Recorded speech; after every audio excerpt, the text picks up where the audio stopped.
Well, yeah, certainly. I mean, it was our fault. We made a mistake. Spotter said it was clear. It wasn't clear, and, I didn't want to tear my car up, tear his car up either. I respect everybody, and I demand respect. And, I apologized to the guy when he came over the car, explained to him what happened, and then he took it to another level when he started calling me an idiot and whatever else. And I don't appreciate that. I'm not going to take it. I told him how I felt. I called him out. He didn't show. And so I'm good with it if he's good with it, but I'm not going to be disrespected by no means. Yeah, I guess I had a dinner date at Applebee's last night that I didn't find out about until it was too late. It's a shame. Love their riblets and boneless wings, but... All right, folks. Welcome back to Meet Me at Applebee's, your number one unrefined motorsports podcast. It's Brian here with Rob and Ashley, and Rob's got a whole report from New Hampshire to talk about. So, folks, how we doing this week? Brian's right. I do have a full report to share with you guys of my whirlwind trip up to the Granite State for a pretty good weekend of racing, actually. I know Loudon doesn't always have the best reputation, but it should have a better one because that was pretty kick-ass. And aside from being an old man who's very sore, I'm doing pretty good. How you doing, True Love? I'm good. I'm full of family dinner, so I'm just here to listen to your little book report that you did. I'm very excited to share all 3 paragraphs I've prepared for you today. Share with the class.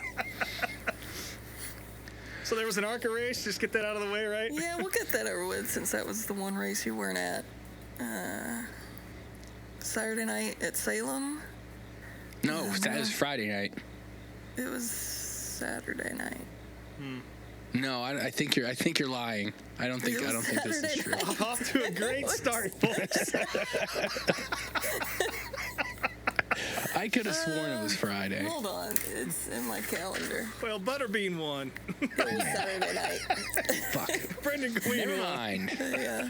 Max Reeves led a lot, and then LeVar Scott had a great pass for the lead, and he led for a little while. And then Max Reeves got in the wall, brought out the caution, and then on the restart, Butterbean got the lead and won. So his 7th win of the year for Bean Nation. Woo-hoo. Well, that was a full report you just gave us there. Good job. Let's just get it over with. Yeah. I don't need to drag it out. Good enough for TV. And now it's Rob's story time. Uncle Rob's story time. Yeah, I guess so. I was up at New Hampshire Motor Speedway all weekend. I didn't camp.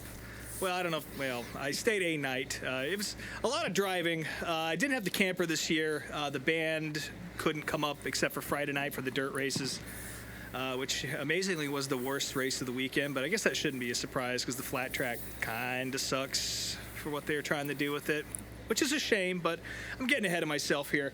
Anyway, so Friday, the plan was to meet up with the Deeswald Plains guys and friend of the program, Tattered Checkers, Dave. Great guy. Apparently, not apparently, this did happen. He hit me up a couple days before saying he was going to be in New Hampshire spotting for one of the Josh Ream trucks.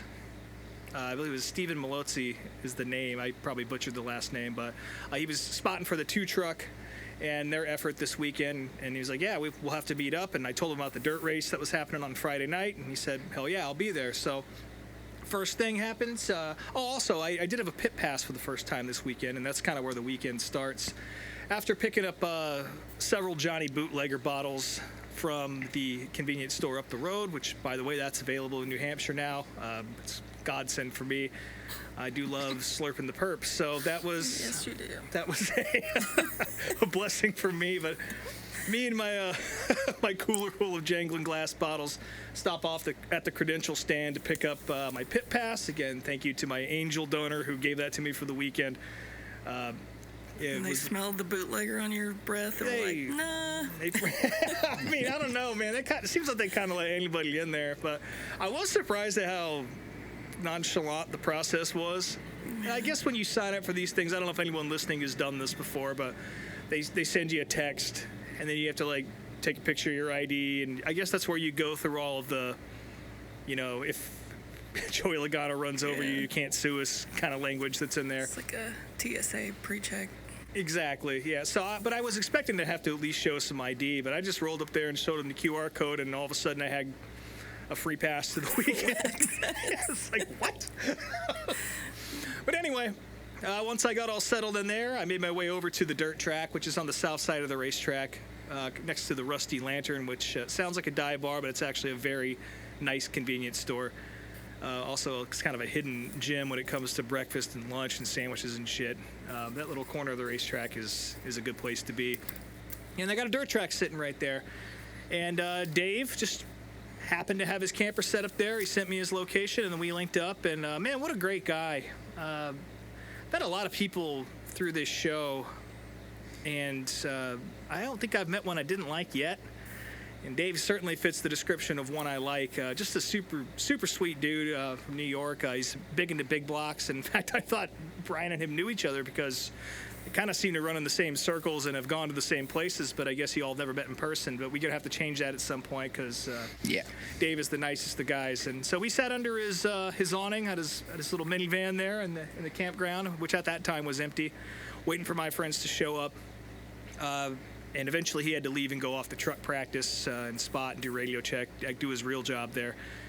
And so he was kind enough to let me sit under his awning while I waited for my friends to show up, so I really appreciate that. Eventually the boys did show up with more cold beers and nips, which we drank in earnest. Again, like usually we camp up there in the X-Lot. There's an RV or at least some sort of setup where we all are here for the entire weekend, but unfortunately Ben had to work a wedding or something like that. He does live audio, so he had to go down to the Cape the next day, so I'm sure Saturday was really fun for him. Jeez. And Nick, he couldn't hang out either, and a couple more guys in the band just couldn't make it for the weekend. So Friday night was the night. And so, yeah, they show up, and we load our backpacks up with a couple beers and some nips, and we decided to head on down and check out truck practice since Ben had never seen a Craftsman Truck Series race car in action. And honestly, I haven't either. I've never been to a truck race before. Never worked out. I didn't realize that this was their first time there in like 8 years. So. Yeah, they stopped a while ago, and I think it was usually the fall race that the trucks were the accompanying series, and I was never able to camp during the fall, only the summer races. And so I just never got to see them, and I've never had another opportunity to see the trucks anywhere. And so this was it. So we went there and watched practice. Did a little walk to the fan zone. I'm happy to report that the Zen trailer was in attendance and completely open for us all weekend, so I made sure to stock up. And I used Ben as a mule to get me extra cans because he doesn't use nicotine, so that was nice of him to do. I didn't even mention this, I think, at Darlington, but the Grizzly tent was there, and I wanted to try those, but the line was too long, and I was with my stepdad. I was like, I'm not fucking dealing with this. Yeah, I get you. But yeah, they were there. They knew my order from last time. They keep that on file. So now the government knows about it. Every time I go, it's like, oh, you've been here before. I mean, yes, they have. Yes. Yeah. And every time I go up to that fucking thing, they ask, have you used Zim before? And I always say, got one in right now. And I don't think they like that for whatever reason. It's just... like, I'm not going to pull my lip up and show you. I'm just trying to be cordial here, but I love your product. Anyway, got loaded up there, watched some trucks. Man, it's pretty cool to watch them get around Loudon. They definitely have way less downforce than the Cup cars do these days. And a lot of sliding and a lot of riding off the right rear there. It was exciting to watch. Also cool to see Mikey Christopher Jr. get his first laps in a truck in anger. Really had not figured it out at that point and qualified pretty poorly. Which was a shame, but he eventually got it together, but I don't want to get too far ahead of myself. Anyway, after about an hour of trucks, we decided to head back to the dirt track. At this point, the parking lot had completely filled out, and honestly, there's probably more people at this thing than there were at the late model nationals at Knoxville. We probably 5,000 or 6,000 in attendance there, completely packed grandstands, lawn chairs as far as you can see, for the one of the most mediocre nights of dirt racing I've ever seen in my life. What's the name of this track again? It's the flat track at New Hampshire Motor Speedway, and they built it for AMA flat track racing, obviously. So it was meant for motorcycles, and just the types of cars they're running there. Like midgets can do okay, you know. Midgets, I've seen midgets put on a good show there before, but nobody else really has enough power to get around there and make it too interesting. And they also don't really use the track much throughout the year, especially not for four-wheel racing. I don't even know how much flat track racing they do anymore. Maybe something during bike week, but it's not a stop on the AMA tour anymore. So I think it just kind of sits and waits for this event every year. And you can kind of tell, track looked a hell of a lot better this year than it did last year. Last year it was just tacky and muddy, and it rutted out, and it made it entertaining, and it was fun to watch Chase Briscoe rip through there last year and get a win. But unfortunately, no NASCAR stars in this one, just the local boys. And it was kind of a bottom-feeding affair, and anytime they would start to get the top lane or middle lane working even a little bit, they would bring the water truck out, which was just fucking heartbreaking. But it was fun. Shout out to, let's see what his name is, Will Hull, for picking up the Scone Showdown race. Will Hull. Yeah, Will Hull. Eight letters and a first place trophy for the man. I think he got 1,500, which ain't too bad for up here in New England. But yeah, it was a good time. Again, sat there with Dave. Eventually, after practice, Dave made it over there, and despite not really being a partier, he did bring me a beer, which was awesome. I really appreciated that. That was a nice move. And then immediately after that, Ben showed back up with a couple beers for me. So I had a lot to deal with at that moment. But where was how far away was the Lee track? Because Reddick said he was running a late model there. So Lee Speedway is about 45, 50 minutes away. It's literally up the street from the New England Dragway and Star Speedway. There's like a whole complex of racetracks over there, which is cool. They're not connected by any means, but they're all on the same stretch of highway. I think it's New Hampshire 15 or something. It doesn't matter. You can Google it and figure it out if you want to go. But I've gone to that race before, and it's always a good time. But again, this is the only opportunity that folks in New England really get to see sprint car racing. You got to get down to Pennsylvania if you want to see it, or further out into New York, or way out to the west. And there's just nothing like it around there. And, you know, dirt racing is really taken off around here and all over the country due to Flow and due to guys like, you know, Christopher Bell, Kyle Larson, Ty Gibbs out there doing it all the time in sprint cars. Mostly Larson because, you know, Bell can't race on fucking Saturdays or whatever. But I digress. The point is the sport's getting big and there's really not an outlet for it. So, and especially to have one like in the middle of the campground, a dirt track in the middle of the campground is pretty cool. And I really, really hope that they're able to put a little bit more love into the actual track and get that into something where they could do more events. It's not very big, so I don't think Big Blocks had put on a good show there, or late models or anything like that. But I could definitely see some sprint car racing happening there at some point with a little bit of TLC on the surface itself. But the racetrack is fucking killer. Or the facility around it is killer. There's nice grandstands, huge area for parking, and just a lot of space to roam around. And there's a big stage, and this year we got a Tom Petty cover band. How about that? Nice little step up from what was it, Shot of Poison last year, which I don't know if you guys know this about me. Sorry, Kyle Ayala, I am not a Poison fan. I think he might be. But that shit makes my skin itch, and the band they had last year was awful. So I got to watch an old man in a blonde wig sing Won't Back Down. Pretty mean Tom Petty impersonation, though. But the guy who was dressed as Mike Campbell just looked like, what's his name from Dave Letterman's band? Paul Schaefer? Looked like Paul Schaefer and like Prince's hat. It was...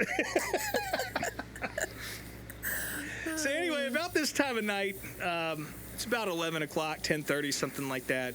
And like I said, we're not camping this year, but the modified race, green flag's at 9:15 the following morning. I had a couple beers. I'm not driving back to Worcester to turn and burn back up here in the morning, so I'm staying on the facility somewhere. Dave has also made this decision because he's working, but by virtue of working on a small team or whatever, accommodations are a little tough to come by, so he's got his rig set up and ready to go. We got to figure out where we're parking. So I made my way back over to him. We ended up standing around for another hour just talking about life and the universe and how special racing is and the future of what it might look like. And just, you know, just a really awesome dog conversation in an empty parking lot next to a dirt track, which honestly is probably my favorite thing to do in this world. I love racing, but the people I get to meet through it are definitely the best part of it. And while we were doing this, I was just telling these guys before the show, this is the first time I've ever gone to a racetrack and I've actually taken notes of things I witnessed. Usually I try and keep it all up in my brain, but by Monday comes, by the time Monday comes, it's just fucking mashed potatoes and gravy up there, so I don't know what the fuck happened. Yeah, I have to take photos all weekend or else I won't remember anything. Yeah. So my first note that I took down was this. We're standing there talking about God knows what, and there's just this young dude, probably early 20s, just in a full sprint, running from the stage where Tom Petty had just finished up, and then just bolting through the parking lot to God knows where. And there's a hill, like a rock-covered hill that goes up to the plateau that the first campground is on. And this kid just goes full on into it and just about eats shit on his way up, which brought me great joy. And he kept going. And I looked at Dave and was like, did you just see that shit? He's like, yeah, that boy was hauling. So I hope he got to where he was going. Also, one more note about the dirt track. Concessions there, not all that great. If you like white people tacos, like Mission tortillas and, fucking Christina's chicken, it's kind of... messy dirt track food option. Yeah. Well, I got to tell you, the most inappropriate item I've ever seen at a dirt track in particular was for sale here. There was a soup and bread bowl stand. At the dirt track. Now, I feel like I don't have to paint the picture for you guys, but, unused dirt track, it's dusty as fuck, and then the wettest meal you could possibly have. Combine those things. I don't, especially when they were $25 fucking a piece. What? Yeah. The line was not shockingly, it was pretty short. Well, I guess you got to factor in the fact that New Hampshire owns it, so I guarantee that's why the prices are like that. Because any fucking dirt track I've been to, everything is reasonable. It's whatever vendor they had, and the rest of the food was all right. It was NASCAR pricing. It wasn't nothing crazy. You think it's the ad agency that NASCAR just hired that works with Panera? This is their first testing ground. Yeah, we're gonna put bread bowls at every racetrack. Which, by the way, they did have them for sale within the big track, but the lines were a little longer there. But I guess an asphalt track's a little safer to eat. What was the temperature outside? So during the day, it was really nice the whole time. During the day, it was probably like high 60s, low 70s, which fall in New England, that's like the gold standard for temperature. Like, you can put a hoodie on and not suffer. You can wear shorts and a tank top and not suffer. It got a little cold at night. Like down on soup cold? $25 soup cold? Maybe $10 soup cold. We'll talk temperature in a little bit here, because it did get a little cold at night after I settled in for bed. But right. Anyway, so the policy at a lot of SMI tracks, I suppose, for overnight parking is non-existent unless you're camping. There really isn't a place for you to do it. Yeah, they want that money. Yeah, and it left Dave and I both in unique situations. We had initially decided, you know what, we're going to stick them right here, and we're going to see what happens. And if they knock on the window, they knock on the window. But I also wanted to go take a walk to the X lot, such as tradition. It's fun to see some chaos down there at what is essentially Yankee Talladega. And I know there's an overflow lot there that I have, in fact, slept in before. So I kind of made the decision. Dave was going to go tuck off in the trees. There was a spot next to a couple other cars that was open. He was going to go sneak in there. Total darkness. Perfect spot to hide a van overnight. And I made the decision to haul up to the X lot and see what was going on. And I pull up there, and the guy waves me down and stops me, and is like, "Where the hell are you going?" Guy in a track services shirt. And I was like, "I'm going in here." And he's like, "Not in that car, you're not." And I was like, "Well, I'm just trying to get to the overflow lot." And he's like, "Well, back up and find somewhere else to park." And I was like, "Okay." And internally, I'm like, "Well, this isn't great. I guess I can go back or whatever, but I guess we'll keep driving and see what we find." And I forgot that there was a fucking gate for the overflow lot, like maybe 20 yards up the road. And sometimes they lock it, sometimes they don't. But tonight, it was wide open. I pulled right in. There was a spot perfect there for me to just pull directly into. And that was where I set up camp for the evening. But first, it was time to take a walk to the X lot, which I've talked about on the show plenty of times.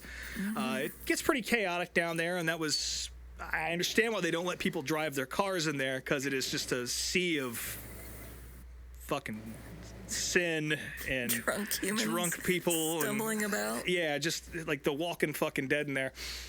So Unsupervised children probably. Riding big wheels around. Sometimes dad's on the big wheel with his ass hanging out. It's a beautiful thing. Yeah. So I decide, I got about an hour or two before I need to settle in so I can actually get to this race on time tomorrow.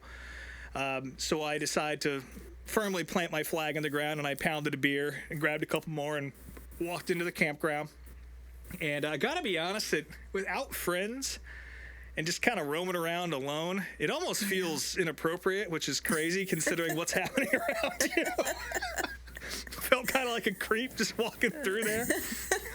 But some highlights of lurking through the shadows. Yeah, lurking through the darkness at a party I don't really feel like I'm invited to. But some highlights, of course, the what are they called? Red 32, I think. They're a group of folks that set up a bar at a lot of different racetracks. I know they go to the Daytona 500 every year.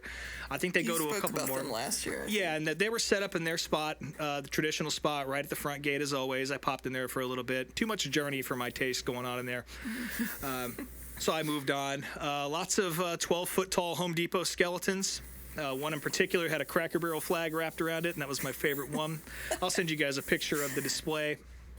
New in the array of wild shit, there's a guy who he must have bought like 20 campsites because he had a 24-foot flatbed trailer that folded out and had these huge like LCD video screens on it, and it was like a truck stage, and they had there's 500 people just dancing to AC/DC of all things, because of course, why wouldn't it be? When I think of dance music, I think of AC/DC. Exactly. So I stopped in and watched that for a little bit, and nothing happened. It was just not for me, wasn't drunk enough. Usually I'm drunk enough to think this is kick-ass, but at this point, I kind of kept it between the lines so I could get to my hiding spot for the night. And the beers just weren't going down fast enough, and I was like, you know what? I'm going to take one walk through this, and I'm going to get out of here. And I round the corner out of this huge party, and I wish I could have gotten a picture of this, but it just happened so quick. I round the corner back onto the boulevard, and there's a woman directly in front of me with her shirt pulled up, showing her tits to a group of guys, and they all have these cartoonish, deer in the headlights look. Whoa! Right in front of me. I was like, God damn, yeah, it's time for me to go to bed because I got nothing to offer here. Nothing that's going to happen here is going to help me get set up for success for Saturday morning. Let's just make sure I'm not missing any notes here. Nope, nothing about that. So it's around about that time that I did try and find the Black Flag podcast party, but to no avail. I didn't listen to the episode last week, so I don't know what the spot was. And I figured there'd be some homies hanging out there, but at that point, it was just about midnight. The cops are about to roll through, and I don't want to be visible because I'm illegally camping, essentially. I don't want to be visible in case the cops roll through the overflow lot, and there I am setting up my sleeping bag, which, by the way, I did not do any favors to myself beforehand to get set up for this sleeping situation. Of course not. Basically, before I went to work on Friday, I just threw everything I needed in the back of the truck, chairs, cooler, my sleeping bag, all that, and just threw it back there and forgot about it until this exact moment.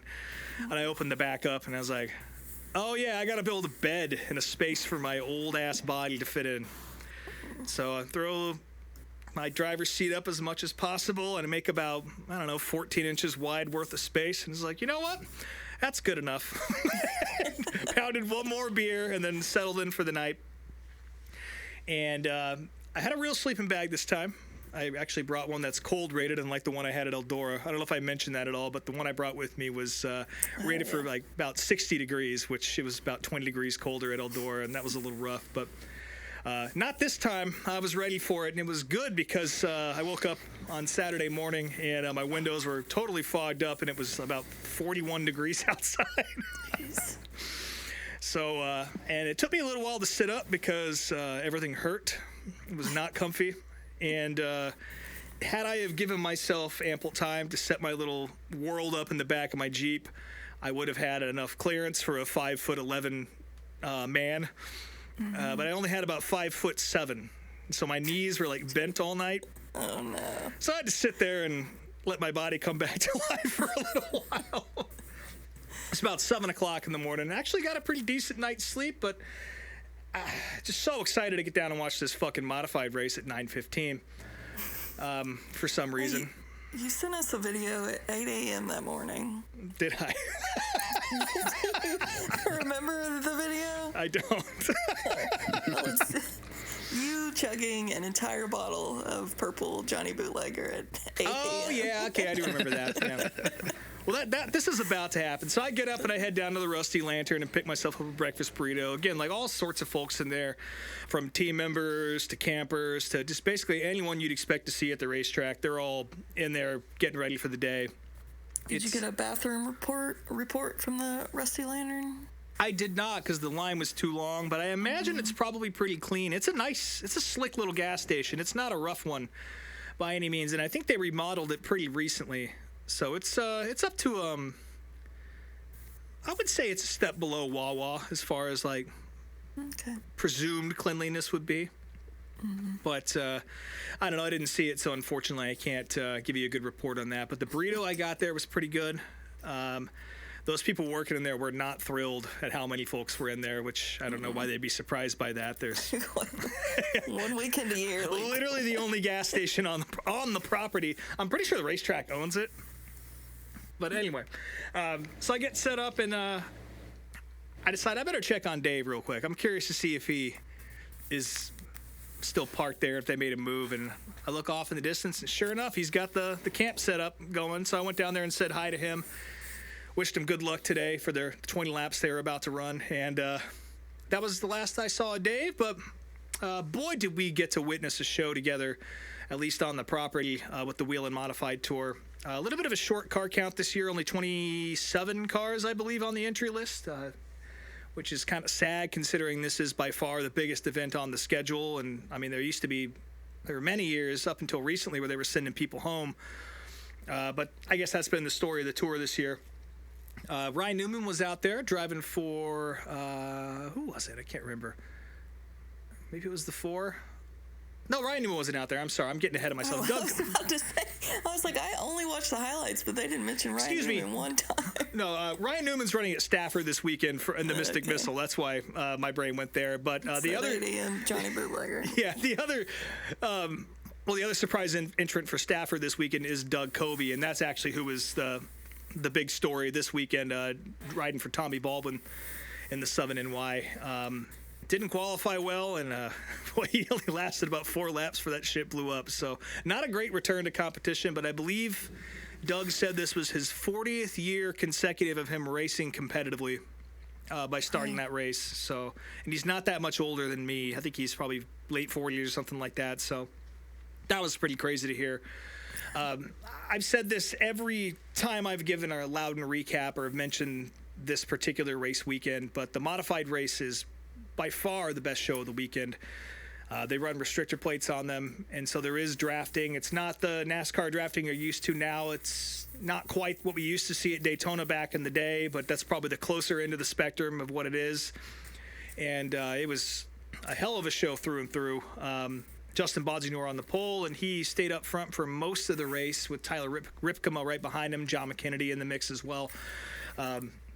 I kind of moved around. I did actually buy a ticket for this one because there's no crossover gate at Loudon that's open on Saturdays, so I wanted to make sure I actually watched this from a place where I could see it. Big surprise, the infield at Loudon has 0 place to watch a race from unless you're on top of a camper. Yeah, it's big and flat, so good luck with that one. All you pit lizards out there, it's not a good place to watch the race if you don't have a ticket. Literally the worst place to watch it. Yeah. So I was moving around. I like to stand at the top of the grandstands. Great view of the racetrack. There's not really a bad seat in the house at Loudon, but that's usually where I'll start, and I'll kind of wander around. One change from years past to this year is that there's actually assigned seating, which is not something I'm used to. Usually it's just general admission on Xfinity or Truck Saturday when the modifieds are there. But not this time. There were people actively looking for their seats, which made it uncomfortable for me because I had to move a couple times. Were there that many people there for the modified race? Because the truck race didn't seem too packed. It was a pretty good crowd, man. I know the TV doesn't do it justice, but I would say there was probably about 30,000 people there for the truck race, and at least probably 10 or 15 for the modified race in the morning, especially for it being that early. There was a lot of folks there. Eventually, I settled in turn one, and naturally, I'm sitting in someone's seats. This group of old folks come up and kind of look at the row and check the number, and I'm like, shit, here we go, And so I asked him, am I in your seats? And he was like, yeah, you are. And it's like, oh, I'm sorry about that. I was like, yeah, it doesn't matter. And I was like, yeah, I'm not used to there being assigned seating here. And the lady who sat next to me was like, hell, me either. It's new, but these ain't bad. I was like, no, they aren't. And we start talking, and she asked me, who are you pulling for? And I was like, well, I'm pulling for Mike Christopher Jr., especially since he's driving his Uncle Ted's colors this weekend. Of course, Mikey usually runs the 82 car, or actually, no, he doesn't run the 82 in the Mod Tour. I forget who he usually runs for, but he was in a car, the family car, with the TC13 on it. It looks just like Ted Christopher's car. It was fucking awesome to see. And so I say, I'm rooting for Mikey, and she kind of gives me this look, and she's like, he would be, huh? You know who that is right there? And she points down the aisle to the old guy with the cane sitting there. And I'm like, no, I don't. And she's like, that's Teddy's rival. That's Bo Gunning. I'm just like, are you fucking serious? She's like, I am. So I'm sitting next to Bo Gunning. For those of you who don't know, what are the chances? Yeah. So for those of you who don't know who Bo Gunning is, he's on the recently released 50 Greatest Modified Drivers of All Time list put out by NASCAR. 5th on the all-time win list for SK Modifieds at Stafford Speedway. 8th on the all-time list for wins at Stafford for all divisions. He's raced with the best of the best from I believe the late 70s all the way to the mid 2000s. So he's fucking certified. And in fact, so we just started talking about old modified racing. And have you guys heard the story about the boxing ring getting put in the middle of Stafford? Yeah. I haven't. He was involved in that. He was one of the reasons. Yeah, Ted Christopher was very aggressive, and apparently Bo was too. But yeah, I guess they set up a boxing ring in the middle of the track over some beef once, and Bo Gunning was one of the people that it was designed for. So Just bring that back. But we just had us a time, man. It turned out to be Bo's sister who was sitting next to me. And anytime there would be any sort of move that was a little bit rough or whatever, she'd lean over to me and go, huh, yeah, Teddy never would have done something like that, huh? It's like, not related to these people. And eventually she was like, yeah, I got to be honest. I'm pulling for Mikey, too. He's a good kid. Especially as he started moving his way up through the field and eventually got up to about 5th place. And it honestly looked like he was about to have something to say towards the end of that. But a few different wrecks, a pretty big one with Kyle Bonsignore in the middle. I know, True Love, you were shocked to learn there were 2 Bonsignores out there. Yeah. Very confused. Briefly. Yeah, it was Kyle Bonsignore involved in that wreck with a few other folks. And that just set up a couple other big restarts, in which Tyler Ripkema got to be very aggressive on all of them. That's kind of his thing, I guess, in the old blue this year. Good looking car, though. Oh, it's a classic. I mean, that blue number 3 has been around since the 1950s. Exact same team. It's the only car out there that is, or one of the only cars out there that is custom built by essentially the same guys or descendants of the same guys who built the original one. So a very, very deep history. Probably one of the oldest still operating teams under the NASCAR umbrella, which is crazy to think about. Because that's long, and especially since the modifieds are the oldest division in NASCAR that are still running. That's pretty badass. Essentially, the Wood Brothers of modified racing, I guess, if I had to make a comparison. Then we get set up towards the end. It is a late restart, and Tyler Ripkema just decides to just send it in there, and he slams the shit out of Justin Bonsignore. Gets him out of shape, which is, a tap like that is acceptable in modifieds. You see that a lot. And but this one was particularly aggressive. Yeah. And moves Justin out of the way. Gets up on the high side. Spectacular moves leading into this as well. Like both these guys are just racing the shit out of each other. And Justin tries to get back on the high side. Doesn't look like he's going to be able to get there, but that doesn't stop Tyler from throwing the shittiest block ever performed and wrecks himself coming across the finish line. He's full on right side into the concrete, crossing the line. It was badass. Flies off. Yeah, Tyler does a crazy frisbee move. I don't know if you saw the replay of that. It's so intense and so badass, especially in person when you really couldn't see. Like watching the video, it's kind of like, he probably could have given him room. But where we were sitting, it just looked like a badass, at the line kind of deal, and they got hung up. But it turned out to be not necessary. But still, put on a great show for the fans. Rivka had to be towed back to victory lane. He's lucky that Justin was there to push his wrecked car across the finish line for him. Yeah, seriously. But the car was able to make its way around to kind of between turn 1 and 2, and he got out there and stood on top of the car, and that got a riotous applause from the crowd. What that lady next to you think? She enjoyed it. She's like, that was great. And even she was like, yeah, he didn't really have to do that, I don't think. But yeah, so we said our goodbyes, and I imagine I'll see him at Stafford this weekend, or I hope I do, because fall finals this weekend. I'm going to keep my eye out. And they told me if ever at Stafford to keep an eye out. So I will be doing that and trying to find Bo Gunning at his own house. And then after that, after my heart rate came down a little bit, I decided it was time to go check out the garage area. Since, again, I had a pass. I had never been down there before. Might as well go take a look and see what the deal is. So they did actually open up the crossover gate for the truck pre-race. So I hopped down there and took a look around. And I guess I've been in a Cup garage before. I'd forgotten about this. I snuck into Richmond many years ago. Mm-hmm. It's just a garage. I don't know. There's nothing special about it. It was pretty cool to take a nice close look at the trucks. They had them all lined up on pit road. Got to take a look at Mikey's truck. And, really no reason to be down there. For me, it's like, this is cool, but I'm kind of ready to get the fuck out of here before they close the crossover gate. I did look over, and Norm Benning was in this race, of course. I look over, there's this truck. I'm like, oh shit, that's Norm Benning's truck. And then I realized that Norm Benning is actually standing right next to it. And he's kind of it looks like he's telling the kid with him how to do tire pressures and all that. Kind of looks like he's teaching him. And I'm like, it's good to do on race day. Oh, yeah. Well, it gets worse. And I'm kind of waiting for a moment. I was like, I'm going to go say what's up to this guy. I like Norm Benning. I think he's a badass. He's still out there doing it. Like, it's kind of the dream, right? It's like Del McCoward or something, Yeah. I got to meet this fucking guy. And finally, there's a moment where he's done teaching this kid how to read tire pressures. And I start walking over there, and he just lets out the biggest cigarette smoker's cough into his right hand. And I was like, well, I'm not shaking his hand now. I let Norm be. He probably would have asked you if you knew how to check tire pressure. Yeah, I probably could have gotten a job.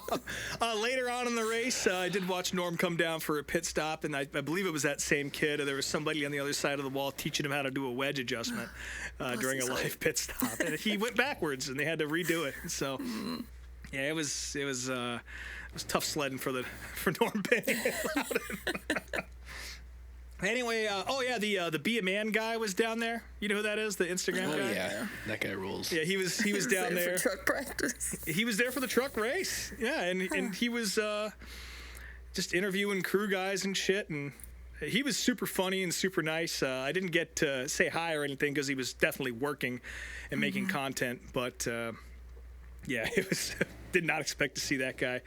He's from Boston, so that makes sense. Yeah, I think he's doing. I think he was there last year too, but obviously I wasn't down in the garage last year. But anyway, about this time, driver intros are about to start, or they're midway or whatever, or about to end, I guess, because they're starting to move the crossover gate, and I'm like, fuck, I got to get out of here, and I had to run over there, and they're pulling it away, and I was like, ah, shit, I missed it. I guess I'll have to go around. And this guy starts yelling. He's like, if you want to do it, fucking do it right now.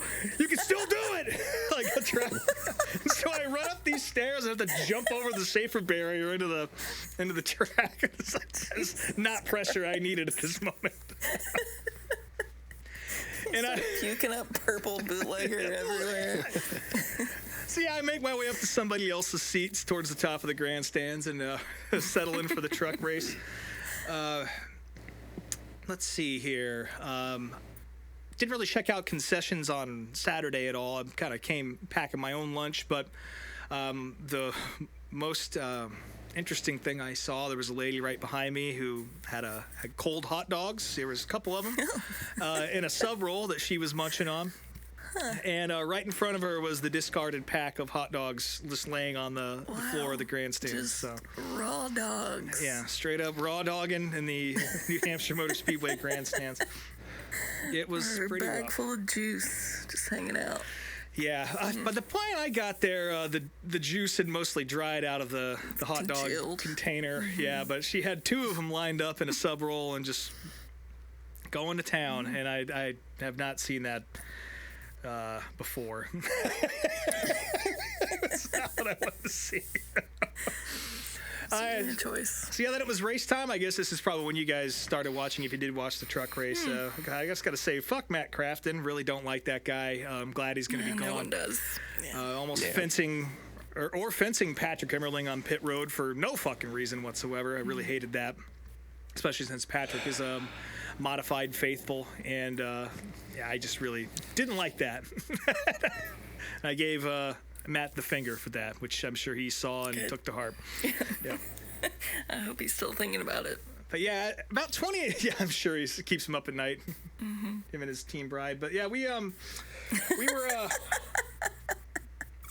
First stage was the Corey Heim show, and within 25 laps, I was like, wow, this race really fucking sucks. And I was going to leave before Cup qualifying anyway, as I had a family dinner and shit to get to at night, so I was taking it pretty easy. I wasn't really drinking at this point. You know, I was sober. I was getting hungry.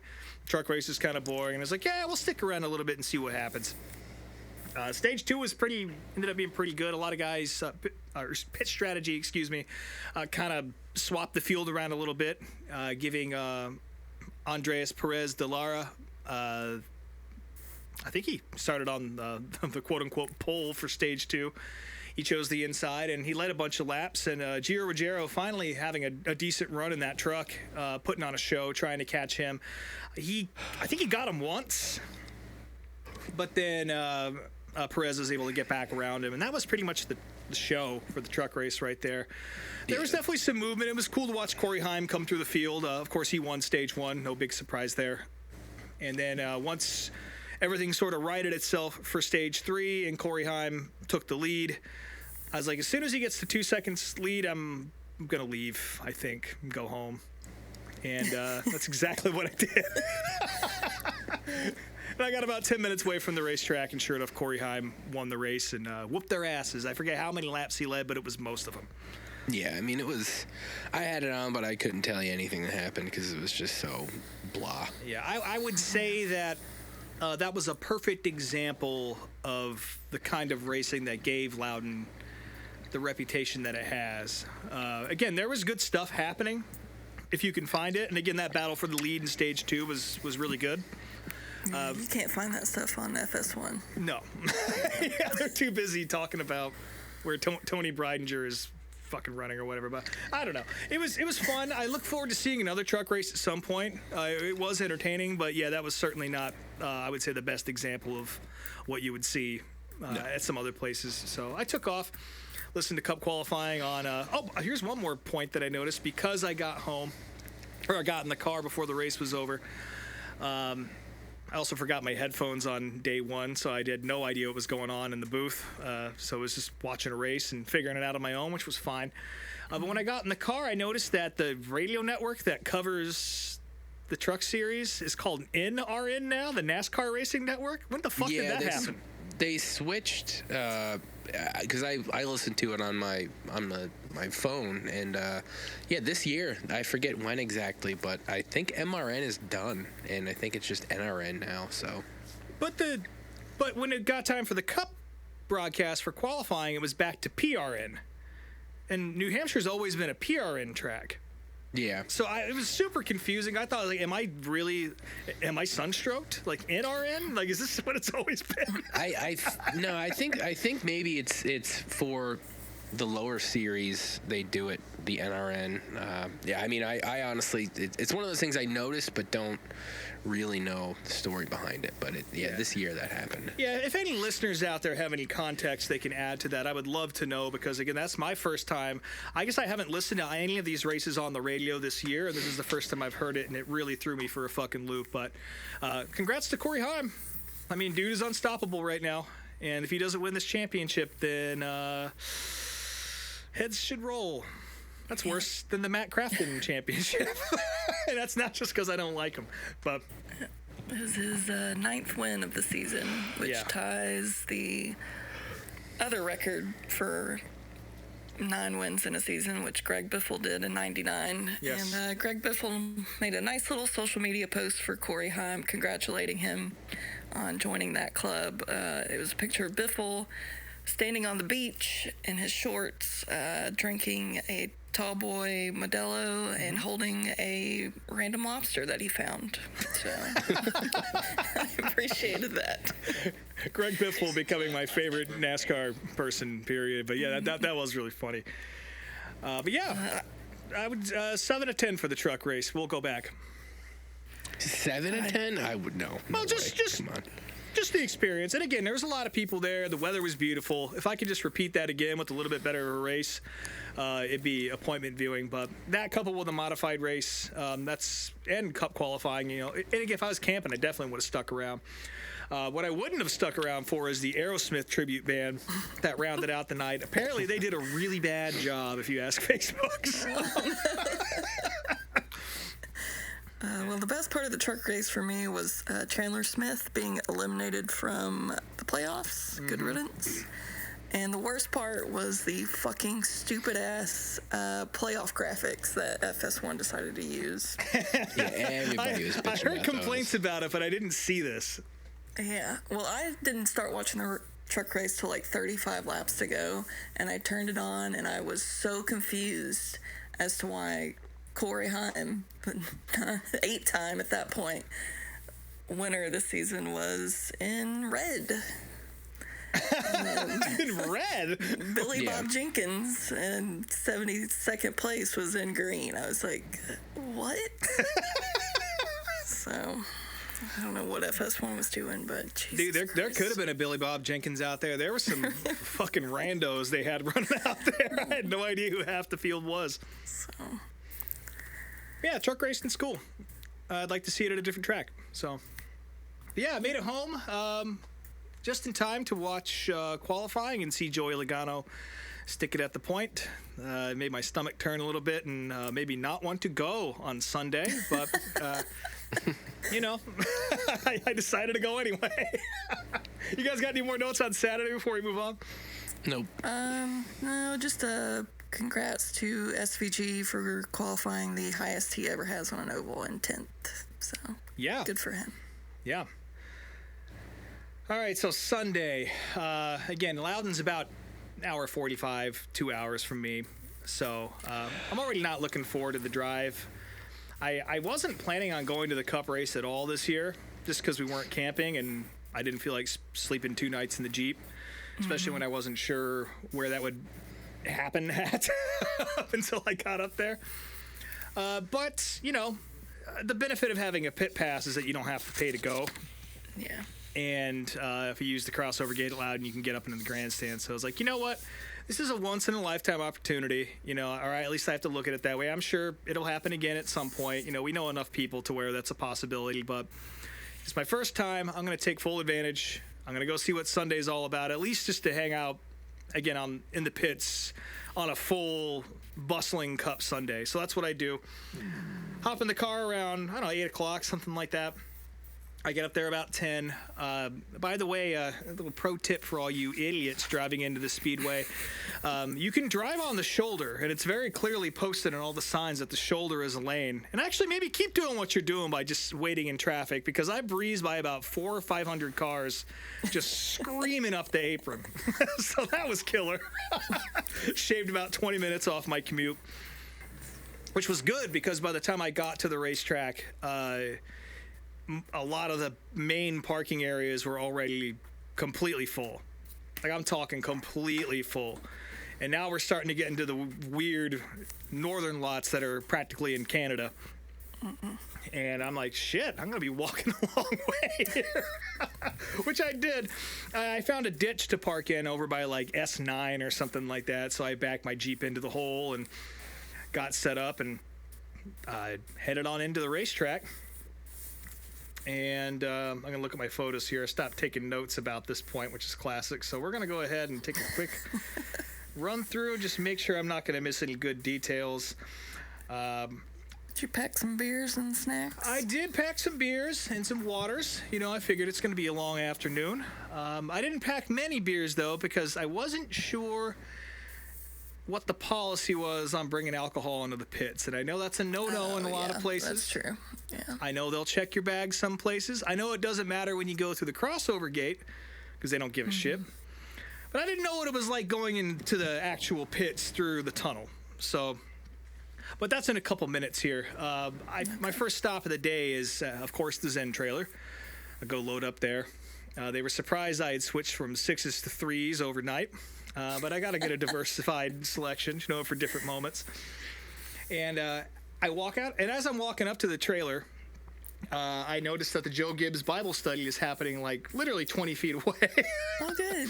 Was Ty Gibbs there praying for things to come? Yeah, pre-atoning for his sins. I don't know. I couldn't see. He's pretty short, so I wouldn't be able to tell you. But Joe Gibbs himself was actually there because he was on the mic. Giving a devotional. I stood there and listened for a minute or so. It was kind of neat to hear him talk. He's a good speaker, and but you know, nicotine was calling, so I went in there. And as I'm in line, I can hear him talking about how they're going to be giving away something free at the end, either a copy of his book or a free T-shirt or some shit like that. I go in there and get my Zins, and as I'm coming out, I hear him say, "Now y'all are gonna have to lie about where you've been for the past 10 minutes to get this free stuff. I know it." Which I thought was great. And that was right around the time, it was 11 o'clock at this point, and that was right when the Tim Duggar band was about to fire up. Oh, yes, I forgot about this. Yeah, so I kind of looked at the stage. You know, they're all kind of milling around up there, tuning and everything. And I figured that was just about as much as I needed to see, so I went down to the tunnel. You son of a bitch. Still, I've technically seen Tim Duggar in the flesh, but I have not heard of them. They started playing as I was walking through the tunnel. By the way, they don't give a shit about what you bring in there. They don't care. There's a metal detector you got to walk through, and that was it. So I'm in the pits now. It's pretty neat. I guess there's a lot of things I knew that went on down there, but I had never actually seen in person. Lots of tours being given to guests, different levels of status for pit passes. You know, you have people with like little stickers all over their shit indicating what they're there for. They've got like PR guys out there and, you know, like fucking tire specialists, you know, leading people around the pits and, you know, letting kids touch stuff and handing lug nuts out and all that. It was pretty cool to see. You know, again, like Did you build one of those little snowmen out of they cleaned up all the tire debris, but I do know where the stack of lug nuts is if anyone wants one. Next time I'm at Loudon. Main goal was to go say hi to a friend of the program, Kyle Beckham, photographer for Justin Haley, and supporter of my band. Great fucking guy. But obviously he's very busy, and this is right around the time where my phone completely stopped working. So I texted him, "Where you at?" And it just never sends. Or if it does send, I never get a response. And I got a response at about 6 o'clock saying, "Driver's meeting," which very clearly was sent out minutes after I hit him up, but I wouldn't have known where he was at. And so I kind of wandered around in there. took in the sights and sounds. Almost ran into Bob Pockrass. He was kind of milling around in there aimlessly, looking for something to talk about. It's kind of cool to see him up close and personal. Ran into a guy in a Nick Hoffman t-shirt, so that was cool. I made sure and stop and talk about dirt late models with him. We both agreed that's the best racing, so nice to have a friend down there. And my other goal was to go bother Carson Osifar and send a message from our other friend, Josh Davis. But he was very clearly at the same driver's meeting that Kyle was at. So. That makes sense. So I struck out on all that. Earlier in the day, I had gone up to the... later on in the day. I'm sorry, I forgot a story from Saturday. I did see Carson up in the... he was doing a signing, and the line for this thing wrapped all the way around the Chevy trailer. So I wasn't going to stand in line just to make a joke. Right, just to say hey. So I took a creepy picture of him from across the midway, and that was that. So next time, Carson. But, yeah.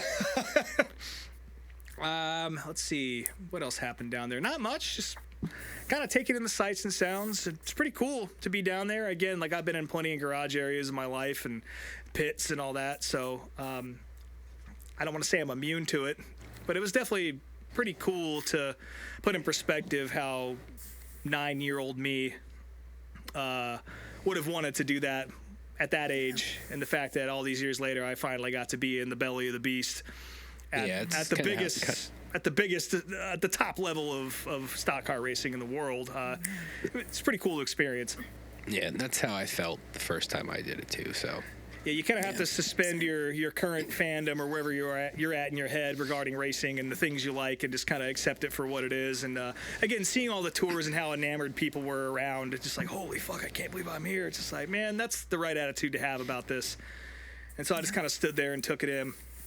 But I wanted to make sure I got into the grandstands before the crossover gate closed. And I don't need to be close to these people. Screamed at you again. Yeah, I don't need to see drivers go to driver intros or watch driver intros. Like, I know who they are. I don't like, they're not going to do anything, you know, like no one's going to punch anybody or anything like that. So Yeah.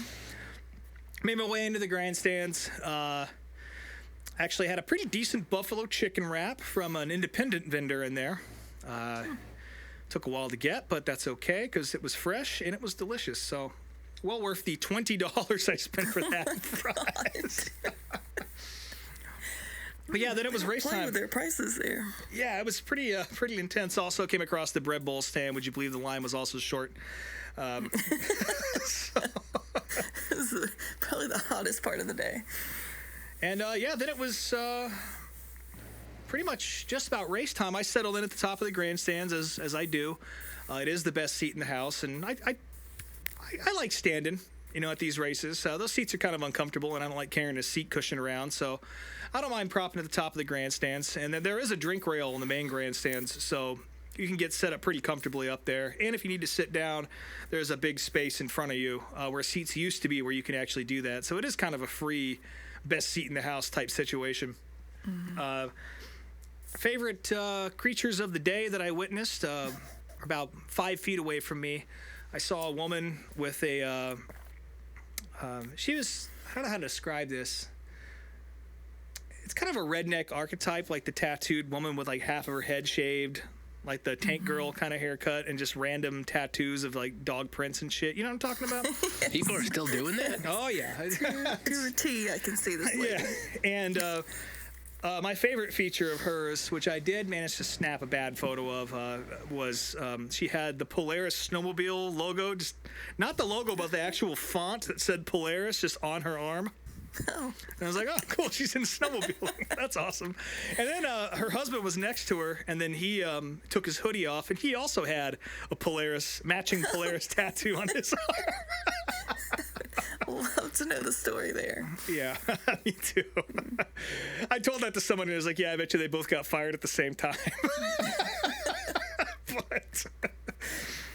But yeah, then it was time for pre-race after that. Todd Angelise handling the Canadian and U.S. national anthems beautifully. Of course, if you guys don't know who that is, he does the anthem for the Boston Bruins. They used to get Rene Rancourt out there, which that guy was a fucking legend. And no one did the anthem with as much style as Rene did. But I got to say, Todd, really gives him a run for his money, and he's the rightful successor to Rene Rancourt's lineage there. It was awesome. Everyone was on their feet. Got to see a sick flyover from a KC-135, and then it was race time. And I guess that's when you guys can probably add a little bit more here. It was pretty good, through and through, honestly. How was it at home? Brian? I'm here. I was gonna let you go first. Because I actually didn't watch the first stage. I was still in the woods on my bike, but I had it. I was listening to it. Didn't seem like I missed a whole lot, at least with stage one. So, one thing that I wanted to mention that doesn't have to do with racing, but it humored me in the moment, was Lee Diffie did an ad read for South Point Las Vegas Hotel, and his tagline that he had to say was, you can stay where the racers stay, but in his accent, it sounded like you can stay where the racists stay. not inaccurate. Probably true. So. The KKKOA. Yeah. But 8 to go in stage one was where we had our first incident of the day with Austin Dillon wrecking Cody Ware to try to stay on the lead lap right in front of leader Ryan Blaney. So. Yep. Yeah, pretty good battle leading up to that, too, between Logano, Josh Berry, and Ryan Blaney. Again, very much foreshadowing what was the rest of the day was going to look like. SVG, of course, qualified pretty high up and maintained his spot in the top 10 for a good chunk of that race until he didn't. I think it was stage 2 where he wrecked, right? Yeah, the beginning of stage 2. He got up to 5th at one point, so I was proud of him until... until the unpleasantness. Yeah. The last note that I took here was pretty early on in that race, and it just says, Kyle Busch fucking sucks. And boy, did he. Just running in the back all fucking day. He was on his radio, bitching about, why are we battling for last place with John Hunter Nemechek so hard right now? Quite literally last place. It was him and Cody Ware back there just chilling. So it was also Richard Childress's birthday that day, so it was nice for both of his cars to have dog shit days. Yeah, real bad all the way around. Happy birthday, Pop Pop. Stage 2 is when things really picked up, though. There was a wreck involving Shane Van Gisbergen. The one time he figured out an oval.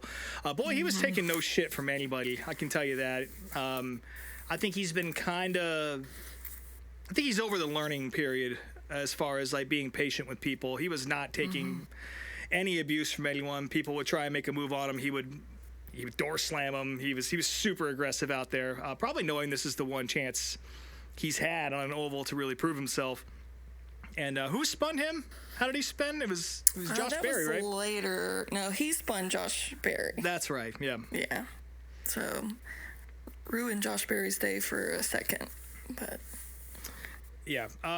So, I can't remember. This is stage 2 where the blessed event took place between Denny Hamlin and Ty Gibbs. Stage 2. Right before this event happened, though, literally laps before it, Gibbs and Gregson were banging doors really hard, and I was like, oh man, maybe we're about to see a revival of this rivalry, but a new one was he took it a step further, and it kind of sounds like there might be already a rivalry brewing there, but by this point, I decided to move down to turn 1 and kind of hang on the fence there. Again, that's another great vantage point. You can pretty much see the entire track, and a lot of the action happens into turn 1. And it's just it's a nice place to be. Move down there, and about 2 minutes after I do so, I have a front row seat to Denny Hamlin just absolutely dumping the shit out of Ty Gibbs. Which the crowd reaction. By the way, sold out crowd, more people than I've ever seen at Loudon. Obviously, they've adjusted the seating to sort of match the demand, but man, the demand was high. I have not seen it this busy there in the grandstands in a long time. And I know the TV does not do it justice from overhead because there's drink rails and different alternate ways they have the rows set up now. But from standing at the top of the grandstands, I can tell you it was a sea of humanity from side to side, which was cool to see. And just rows upon rows down at the fence on all the starts and for most of the race. So definitely the vibe there was pretty immaculate for a NASCAR race. And, and let me tell you about the vibe when that wreck happened. People love to see that shit. Okay. I was wondering if they were cheering or booing, but... Oh, no. Yeah, Denny still gets the biggest boos out of anyone at Loudon. Mm-hmm. And, in fact, as I was standing there... me and some stranger next to me were laughing about it. He's like, hey, look at the wall over there.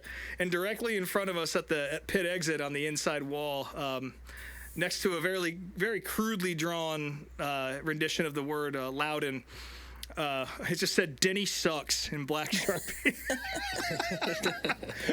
Which I really appreciated. But yeah, from then on... it was just a matter of whether or not Ryan Blaney was going to be able to catch Joey Logano and how Josh Berry was going to fare through all this. Blaney definitely had the fastest car of the day. All the Fords were, or the Penske Fords, I'm going to include the Wood brothers in that.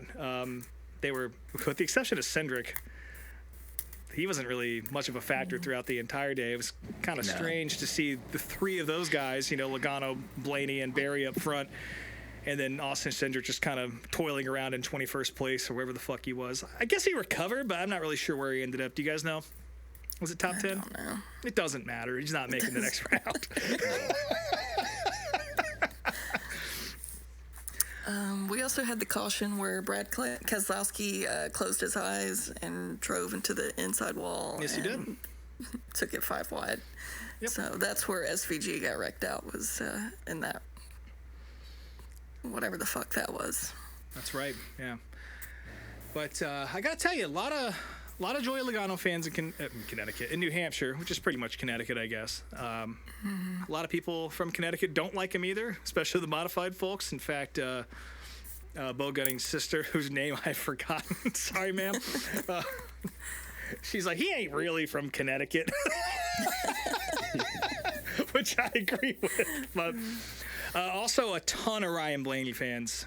I'd say he's probably easily one of the most popular guys in New Hampshire. There's no question about that.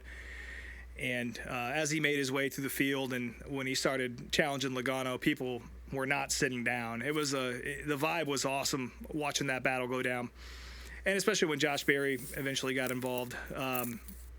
People were not leaving. It was a packed house for that. And... this is actually the point where I decided I'm going to beat the traffic. There's 20 laps left. Nobody I want to see is going to win. Larson had started to fade, so I don't like being the guy who leaves because my guy's not winning. But Priest was having a dog shit day, and I was like, you know what? I don't need to see Joey Logano win here again if it happens, so I'm going to go ahead and get the fuck out of here. So you left after the Cody Ware violence caution. Yes, I did see that in person. Okay. That was one of the last things I witnessed. And I did see a good chunk of the battle where Blaney was rounding him up and Josh Berry was getting up in there. And actually, I could actually see the racetrack all the way up the hill to my car. There's kind of a back way out of turn 4 up to the north parking lots where you can still see the racetrack. So I wasn't missing much of anything. But yeah, Cody trying to wreck Austin Dillon and just doing as good of a job as Danica Patrick did to Landon Castle all those years ago. My favorite part about that was Austin Dillon on the radio screaming, "What an idiot, what an idiot, why is he out here?" Which many people have asked that same question about Austin. I don't agree with Austin Dillon much, but yeah, I gotta... I will say Cody Ware had a really pretty paint job this weekend. Yeah, those advanced cars always look really nice. Mm-hmm. But yeah, we didn't have to see Joey Logano win. Ryan Blaney ended up taking the win and locking himself into the round of 8, and the people rejoiced. So, but yeah, that was pretty much my day. It still took me, despite the fact that I left about 20 minutes before the race is over, it still took me an hour to get out of there because the traffic plan was so bad. And I heard a lot of grumbling about like track services and how the trams weren't running very often, and it was just kind of chaos, and the parking was chaos. And I can kind of vouch for some of that, but I don't necessarily know that they were prepared for an actual sellout on that property. I don't think they saw that coming. But yeah, the New England racing fans and the Canadian racing fans showed up big time for this one. But I heard stories of it taking about 3 or 4 hours to get out of the main parking lot, just complete gridlock until like drunk fans started trying to direct traffic and get it going. But, as race fans, we all come together and get it done, and I guess that's what happened then. But, I mean, it's proof that that racetrack is still completely viable and that the racing can be good. Yeah. There wasn't a point throughout the day where I was like, wow, this is fucking boring, like with the truck race. Even when they did get kind of strung out at a couple points, I think towards the end of stage 1, everyone kind of settled in a little bit. There were still comers and goers. It was easy to keep track of. It also helps that it wasn't 148 fucking degrees. Not sweating up there, but yeah, it was a great race through and through, and shout out to Goodyear for continuing to make adjustments on tires for specific tracks. Whatever they did certainly worked here. There was definite fall off that you could witness. There were comers and goers. The whole race was just entertaining as a result, and yeah, I'm very glad I didn't puss out and I went up there to witness that, because it was a great race, and it was definitely one of the better ones we've had at Loudon in a long time. So, yeah. Those cars looked beautiful too, like so filthy, covered in rubber. So. Yeah. Mm-hmm. My favorite paint job of the weekend, I keep calling them paint jobs. I know they're wraps. Don't crucify me for that. But I loved Riley Herbst's Beatbox car. I don't know if you guys have ever drank those before. It's no. I've tasted one. I did not care for it. It's bum wine in a cardboard container with a really flashy package. And as a bootlegger fan, you'll understand why I enjoy it. But I did buy a couple of merch items when I was up there. The most notable one was for my wife. I don't know if you guys have seen this. I don't know who designed it, but kudos to you. 2311 is selling a McDonald's shirt with both Tyler Reddick and Bubba Wallace on it. It's a pocket tee that has Ronald McDonald and the Hamburger popping out of the pocket. And this crazy McDonaldland graphic on the back. I saw a woman who looked kind of like my wife wearing it, and I was like, yeah, I think Caddy needs that. And she was very pleased with the results. Nice. Yeah, I think that is just about all I have to share from my travels. Let's see here. I'm just going through my photos to make sure I didn't miss anything. No, that's it. That's my trip to Loudon this year. Again, a little bit different from past years, a little more sober, a little more clear-headed. Definitely a solo mission, but I'm glad I did it, and I look forward to going again next year. Hopefully they keep it in September. Yeah, the weather seemed perfect. Yeah, no better day to go to a racetrack than what I experienced this weekend. I know it's been a tradition for like 15 years, but the lobster still bums me out. Like, especially when they say that this lobster is 80 years old, and now you just watch them like paraded around and know it's just gonna die after 80 years on this earth just to be made into a trophy. It's just. I like when Ryan Blaney put it on his shoulder. I enjoyed that when he had it up on his shoulder, just petting it. Yeah, see, I kind of felt that too, because I didn't realize that they taxidermied it. Like, it wasn't until this past weekend that they presented it to Bell from last year, and I was like, I thought they ate it or something, but yeah, that kind of bums me out a little bit too. Yeah, 80 years on Earth to be stuffed and mounted on a wall. Yeah, well, we should all be so lucky, I guess. But yeah, come to Loudon. Do it. It's a great weekend. Yeah. Can't stress that enough. Yeah. You always do a good job selling me on it. So. I'd love to go back. It's been 20-something years now, so. There's just no other weekend on the calendar I can think of that has that variety of racing going on at the facility. And it feels, they call it a short track. It's kind of hard for me to justify that since it's a mile. Yeah, for NASCAR standards, I guess it kind of is. But it has that feel of a short track race through and through. And again, that's my scene. That's what I like. Yeah. So it's nice to experience that at a NASCAR track. But yeah, I can't stress enough. It's definitely worth getting up there, even if ticket prices are going up quite a bit, which is a bummer. But hey, they sold 70,000 of them, so what do I know? Don't get the bread bowls. All right. Bring your own loose soup. Yeah, or just a pack of hot dogs and a fucking bulky roll. How about that? I will say when you talked about that just makes me think. So we had this hot dog company in Albany called Hembolt's, and they were those like natural casing ones that would snap, and I would always eat those cold at my grandma's house, and still to this day, you give me a cold Hembolt's, I'm fucking. I mean, you can eat them cold For sure. They're not raw. Yeah, no, I mean, they're not. Yeah, I've eaten plenty of cold hot dogs in my life, but I certainly wouldn't like bring them to the track. No, this was a pack of standard Ryan Newmans, the old Oscar Myers. Yeah. Yeah, definitely not. Maybe I'd take the bread bowl over that. I don't know. Yeah. All right, well, moving on to the general news and notes here. There's a bunch of stuff to talk about. First off, just announced today. Was it yesterday? I don't know. Whatever. It's today. So Randall Burnett is leaving RCR and Kyle Busch to go over and work with Trackhouse. Kind of looks like he already left, if you ask me. Yeah, really. Moving over to Trackhouse with Connor Zilic. So hopefully that's a good move, and who knows what's going to happen to Kyle Busch, but he's kind of done anyway. So it is what it is. Yeah. Legacy Motorsports settled their charter lawsuit with Rick Ware, so they will be purchasing that third charter. We're yet to find out what happens to the one that RFK is leasing. I think they have that lease through next year. Yeah, I don't know. I think a lot of us are predicting that Keselowski's going to step out of the car after next season anyways, so maybe it'll be a moot point. But if anything happens to Priest, I'll be very. I think we'll all be very upset because he does not deserve to lose his ride. He's had a great year. No, he's only more gonna than get better. So proved himself. That's for sure. Yeah.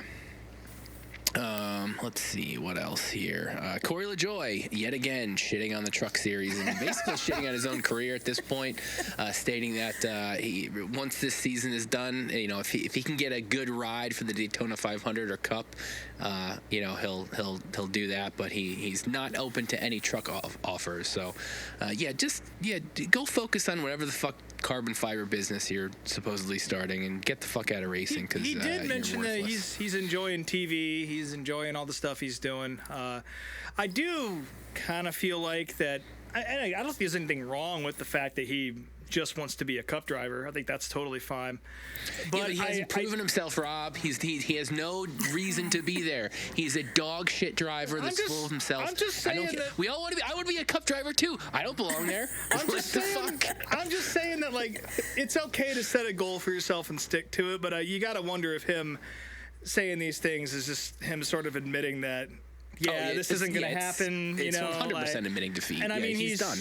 It's you can't say that. Yeah, I'm fucking washed up, buddy. You can't do that. It's just ridiculous because, like, man, I can understand.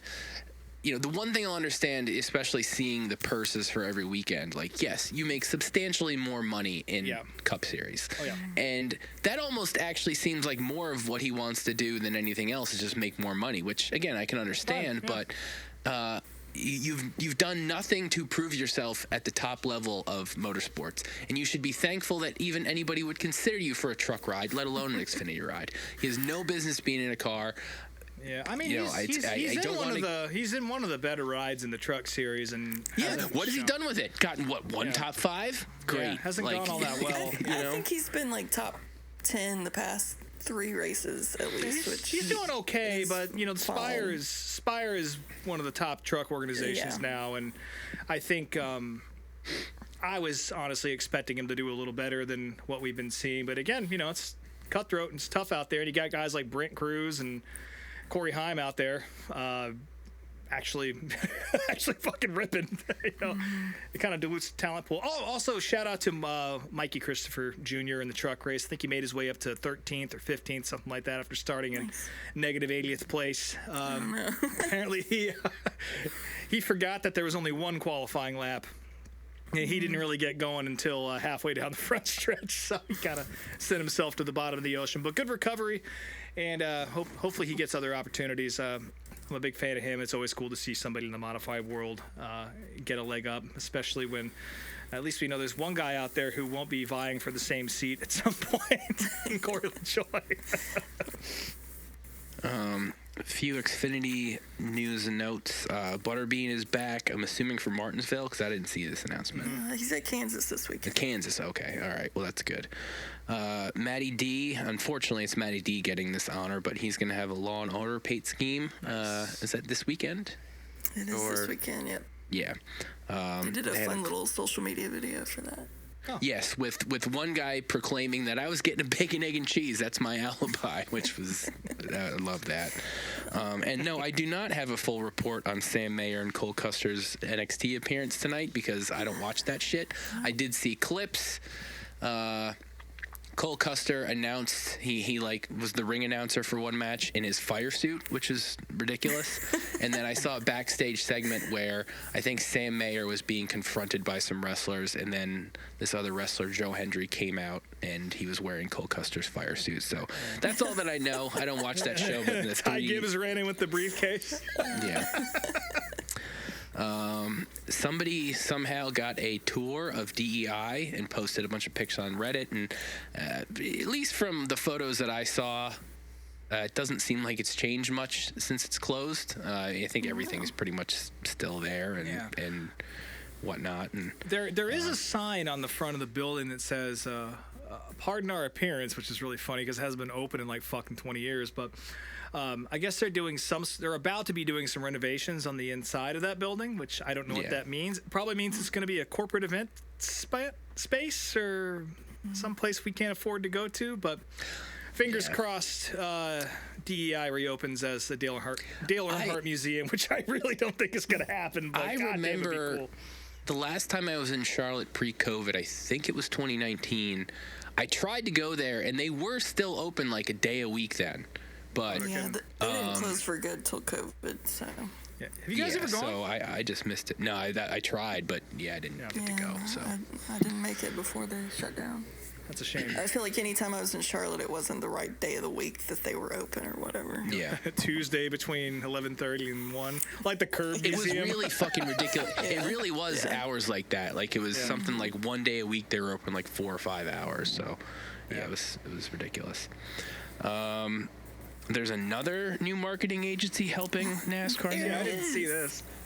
So, we talked about them hiring an ad agency the other week, and I was reading today that they have hired a marketing agency called Night Advisory to, quote, understand this new world of the internet and how NASCAR could start reaching a younger audience.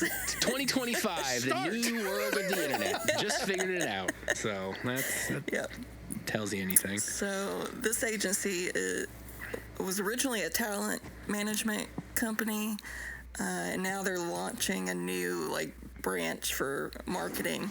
So NASCAR and the World Poker Tour will be their first clients. They want Gen Z viewers and viral moments.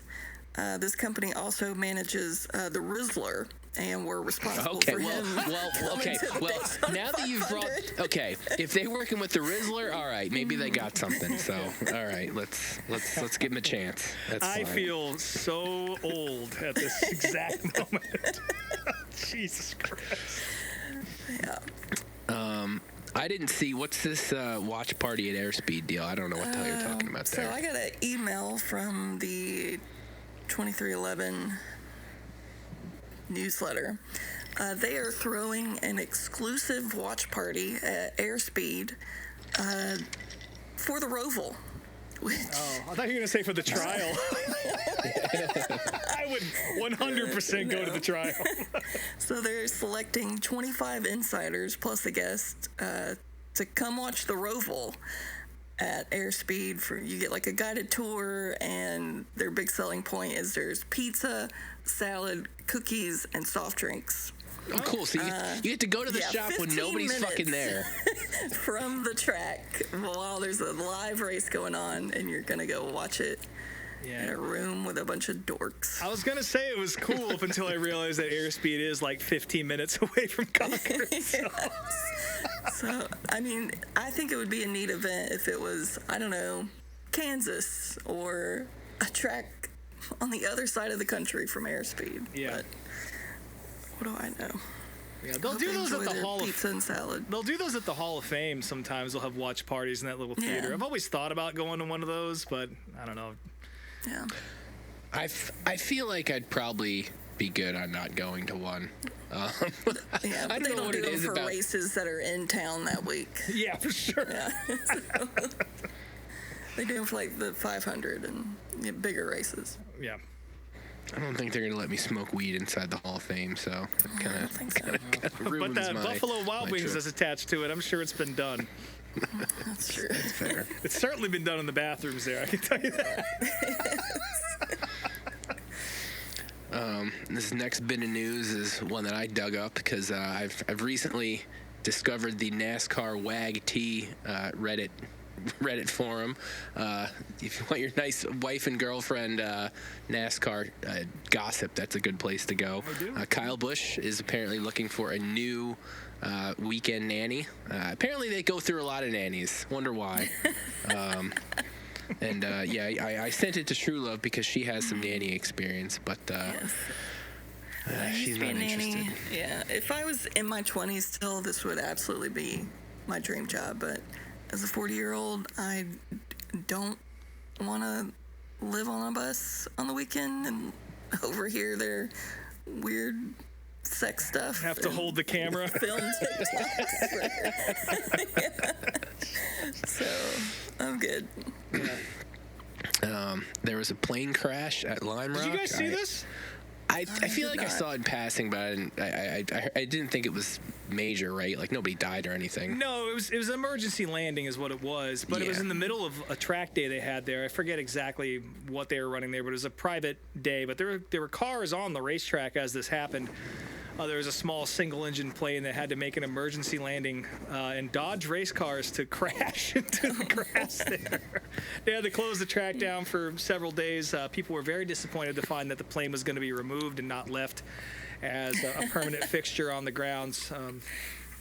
It ain't Barber. If it was Barber, maybe they'd leave the plane there because they have all those like spider statues and shit. But yeah, definitely another little piece of Lime Rock history there. A place that already has a lot of it. But if you see the video of this, it looks absolutely insane. But the pilot did just about as good a job as you could in that situation, it seems. Again, the pilot was uninjured completely, and I guess the passenger got a little banged up, but they're fine. So, but yeah, the video itself is pretty intense, and I recommend looking it up. And Lime Rock is posting it themselves, so if you can go to the Lime Rock Instagram or whatever other social media they have, you'll definitely see it, and it's certainly certainly worth a watch. I can tell you that.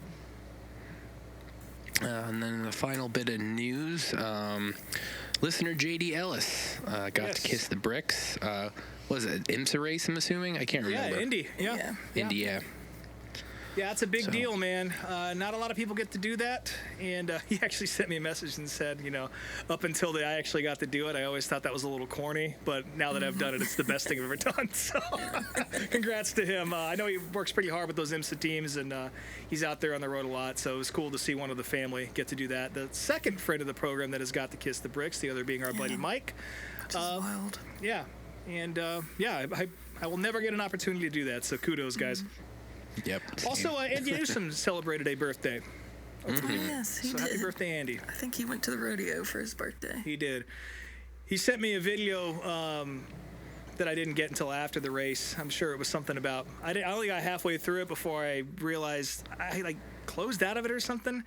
But it was he didn't set it to review. It was only one shot, so I only got to watch half of it. But I really appreciated that. It was him and the boys drinking beers, and God, I wish they were up at that race because we would have had us a cold beer over over Sir Denny's actions there, causing some family drama. All right, well, now it's time for the DARF of the week, and there's a lot of text here, Rob, and Yep. this is all you, so. It's a late entrant. I had another one of a person complaining about how they didn't do the national anthem before the modified race, which if you've ever been to a race before or any event, you only do it once. And unfortunately, the modified race is not the top of the card. So apparently, God Bless America isn't good enough for a 9:15 in the morning race, but whatever. That's our honorable mention. But our DARF of the week does come from Loudon this week. It comes from the Facebook group entitled New Hampshire Motor Speedway camping and tailgating. And there's, again, these pages are great resources if you are camping. You can find out where to get wood, where to get fire, where the paramedics are, who's having a party, I lost my wedding ring, all kinds of shit like that. It's if you're camping at a racetrack, it's good to be part of these groups. But there's also a whole lot of Karen activity and dumb shit in here. And this is a perfect example of that coming from camper John Howe. He says, really need something done about generators. I'm all for people running them all night. I do. But some of them are too loud and shouldn't be allowed. They need to enforce the decimal. That's not the word. You can run. If people can't afford to camp all week, they can afford a decent generator. Thank you. Which I like that. The first, real stupid opinion. Literally 4,000 plus campers in the campground this year. If you're coming to a NASCAR race and you're camping, just buy some earplugs. It's not even the loudest thing you're going to experience. Like, it's whatever. I could say all these things, but all the text comes from the top comment for this. A woman named Nicole Libby, who throws out a trigger warning here saying curse words used below. And she says, all you complaining about the damn generator noise are the problem. Y'all come for NASCAR and you sit and bitch and complain about the fucking generator noise. If you got that much of a fucking issue with the generators, find yourselves full fucking hookup and get a hotel room or something else. It's fucking NASCAR. It's fucking Party Central in the camping areas. It's not a fucking luxury vacation. You want peace and quiet? Library Reading Central. Y'all are the ones who make it a fucking problem. And she just keeps going. It's a fair point. It is a fair point. Because, like, yeah, if you're in the woods, I've seen people bitch about that at, like, actual campgrounds, and that makes sense, like, you know, first-time campers. But, yeah, if you're at a fucking NASCAR race and everybody's partying, drinking, cooking and stuff, like, yeah, shut the fuck up. Yeah, and also 41 degrees out there. So if you're complaining about the decimal levels of a generator, it's decibel, folks. I know. I didn't. That's him saying it, not me. Your punishment is when I buy a generator, which is soon, I'll be parking it right next to your camper next year. Excellent. The cheapest one available. Yeah. The loudest one on the market. Yeah, the old Ocean State job lot special, that thing is going to sound like a biplane starting up next to your RV. So that's your punishment. And, yeah, fuck you. Shut the fuck up. Yeah. Go to the library or whatever that shit said. You're my dog, Nicole. Let's have a beer. Oh, shit. Well, on account of me being at the racetrack all weekend, the septic tank is not going to be quite as long as it normally would be. We already covered some of it, of course, the dirt duels at Loudon, and, of course, the NASCAR Wheel and Modified Tour race. Again, congrats to Tyler Ripkenhoff for smashing and bashing his way to his first career win in the Modified Tour. Everyone liked to see that. Everyone likes to see Old Blue in victory lane, so no harm, no foul. But there was a lot of racing this year. I know there was a good amount of big block racing, which, of course... I was going to say, I get to dive in first this week. You do. That was my big race. I mean, obviously there was lots of racing going on with the Four Crown Nationals, and Knoxville had late models, but for me as a big block guy, it was Multimassive Weekend, which is their big Super Dirt Series race. It's a 100-lapper on Saturday night. Matt Shepard dominated the weekend. He won both Friday and Saturday. He led all 100 laps on Saturday night, which Stuart Friesen did the year before. Again, I was just glad to not see Friesen win. And the other big bit of news, also, too, I should mention, the 12-year-old Connor Crane, he was 12 2 years ago when I saw him win. He actually won the Super Dirt Car Series Sportsman race on Friday, so he is still moving his way up through the ranks, so good for him. But the other news... obviously, with Friesen out, I think there was, I wouldn't say any concern, but I mean, it was kind of a wonder who was going to be in that car.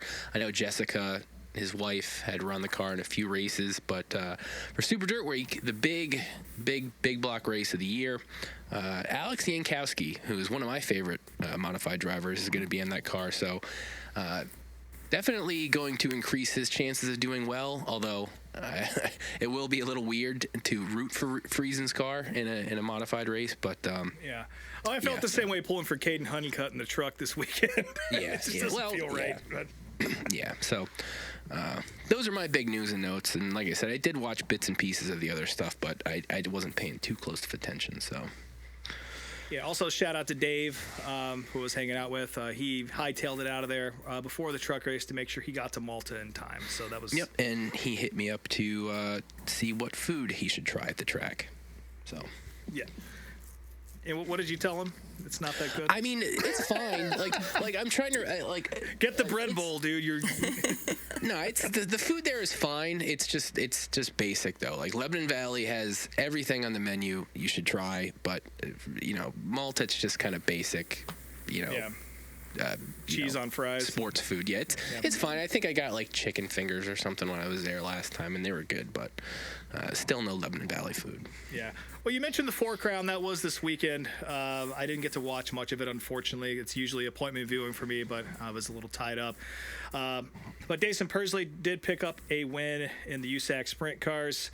Rico Abreu, of course, we're going to talk about him in a little bit here, and his big move over to Tony Stewart Racing. He picked up the high limit race in the midgets. Dason Persley picked up that feature as well, and in the Silver Crown, Dason Persley also won. So big weekend for Dason Persley.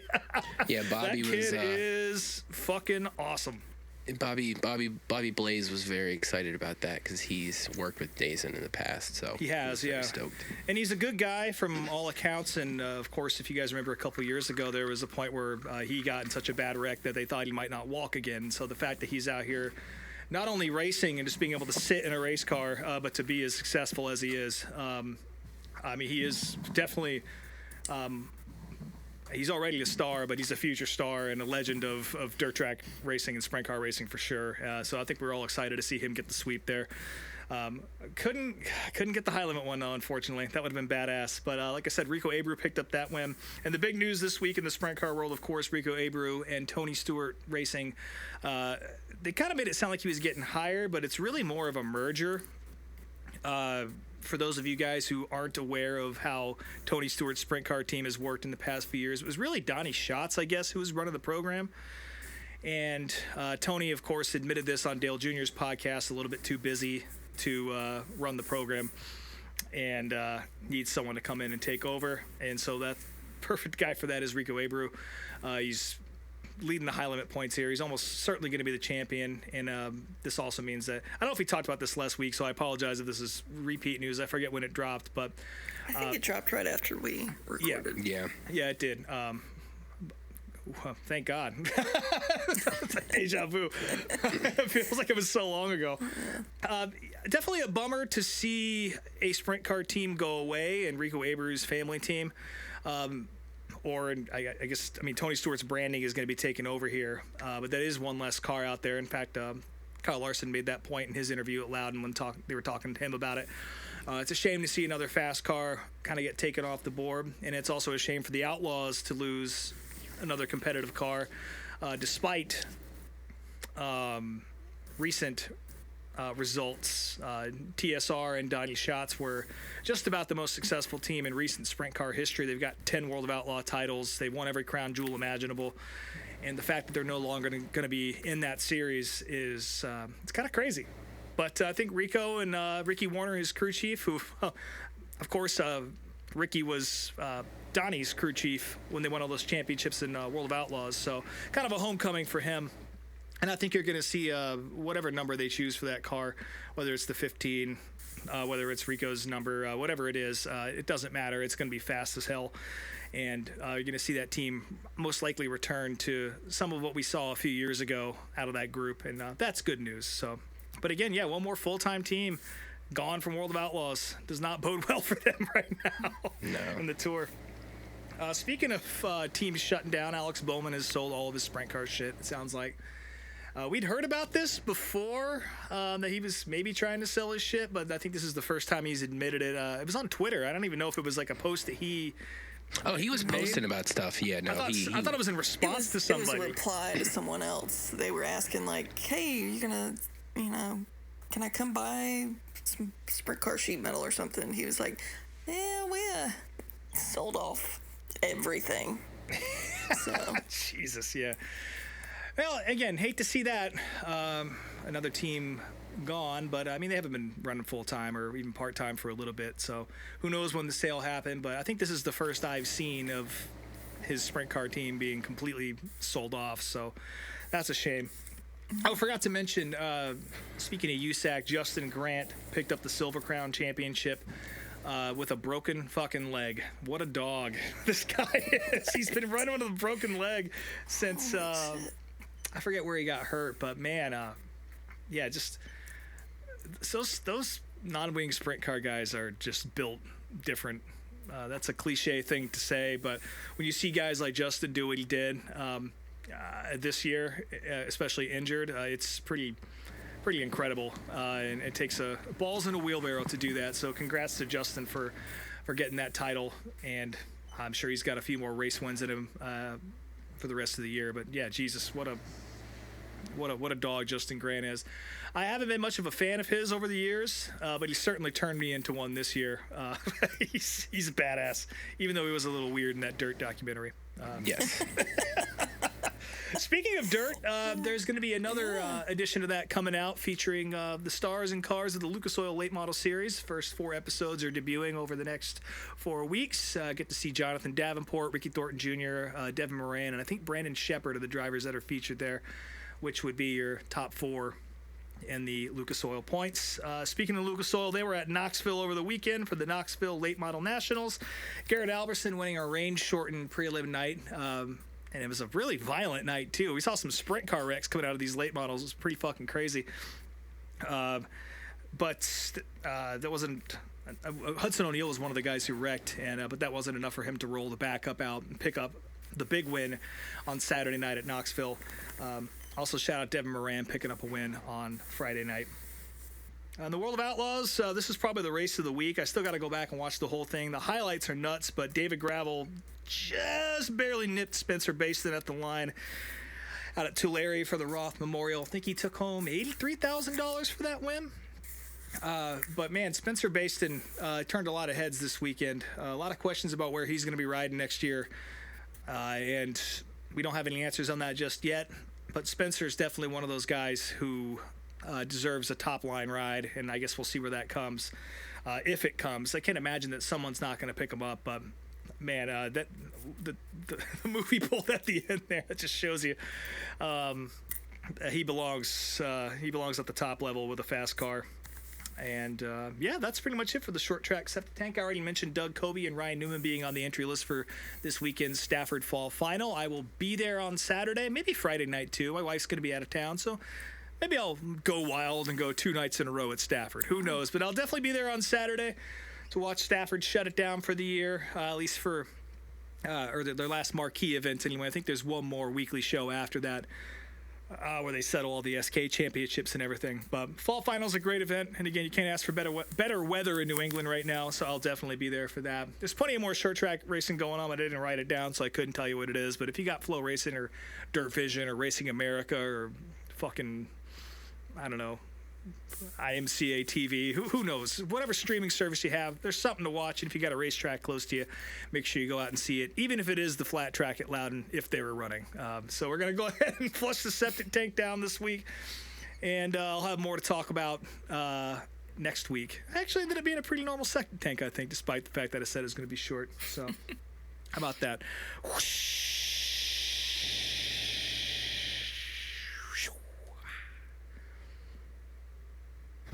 It's a good flush. It was a good flush, yeah. All right. Also, shout out to the Loudon bathrooms. They did replace the little knob that you had to press that would just spray water all over your pants with with actual faucet levers or arms, whatever the fuck they're called. I'm not a plumber. Sue me. But yeah, a lot more control over the water that comes out. So I really appreciated that. It's good. Using those Red Bull profits to Also, some of the spruce up the place. Why are NASCAR bathrooms always so wet? You ever notice this? Every surface is just It's always so wet, and the air is thick and hot. Yeah. Oh God. Yeah. I guess we're kind of staying in the septic tank for the video of the week, huh? Before we jump into the video of the week, there's a brief little update on the Ty and Denny drama. So Kevin Harvick on his podcast, he talked about how this could maybe potentially be the moment that derails Denny's championship run. Ty Gibbs reposted that video with a finger pointing to Kevin's words on his Instagram account. So apparently the meeting did not go that well yesterday. And, Fucking Brett. God, I hate him and his little tail.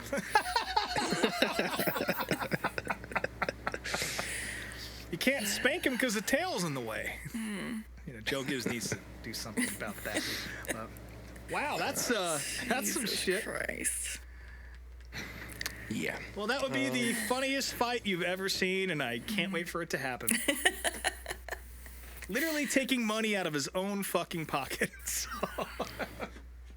Yeah.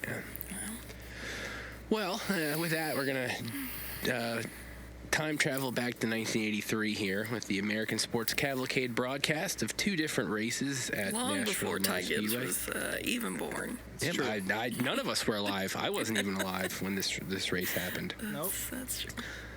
Being this is the American Sports Cavalcade, we have Brock Yates and Steve Evans doing the announcing with Ed Bruce, who later went on to host Truckin' USA. He was kind of doing some stuff in the studio and explaining different parts of his cars we'd be watching tonight. But Great singer, too. so when I picked this, I guess for some reason I was under the impression it was like an ASA race, but what it actually was two different NASCAR divisions that aren't around anymore. There were the NASCAR's International Series and then the NASCAR Grand American Series, which the Grand American Series was kind of just basic late models, but the International Series was little four-cylinder cars, like little Mustangs, because, again, this is the era that the Mustangs are really shitty, and like Toyotas and Nissans and stuff, like just weird little cars. I think either Brock or Steve titled them Little Pocket Rockets, Baby Gray Nationals, the Training Wheels of NASCAR. A lot of interesting names. There's nobody in this race that any of us have ever heard of. I really enjoyed Newt Moore. That was a cool name. He was sponsored by Viacom and Cablevision, which, when you think about how big Viacom is now, they were sponsoring a shitty little four-cylinder NASCAR car 40 years ago, so that was pretty wild. The race itself, I mean, it wasn't really incredibly exciting. The pole sitter dropped, Lloyd White, he dropped out pretty quickly, and then we got an interview with him not long after. Very much seemed grinning and happy to be on TV, even though he was out of the race. And it looked like he hadn't been to a dentist in a while. There was a guy named Charlie Castro his car was smoking and he was ignoring the black flag. And later on, when he was interviewed about it, he said he didn't even see it. I don't have a way of telling what lap I'm on. Should have come in, I guess, but I was wanting to run, so that was pretty funny. Towards the end, there was a cool battle with Newt and Neil Chafin for the lead, and they battled pretty hard for the last couple laps, but lap cars got in Chafin's way, and Newt Moore won the race. He was apparently the track champion last year, only on points. Didn't actually win the race, but this was his first ever win at Nashville.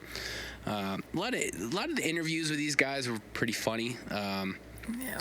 That's probably, to me, the best part of the whole broadcast was actually talking to the drivers, even though I had no idea who any of them were. But a lot of great Southern accents in this whole video.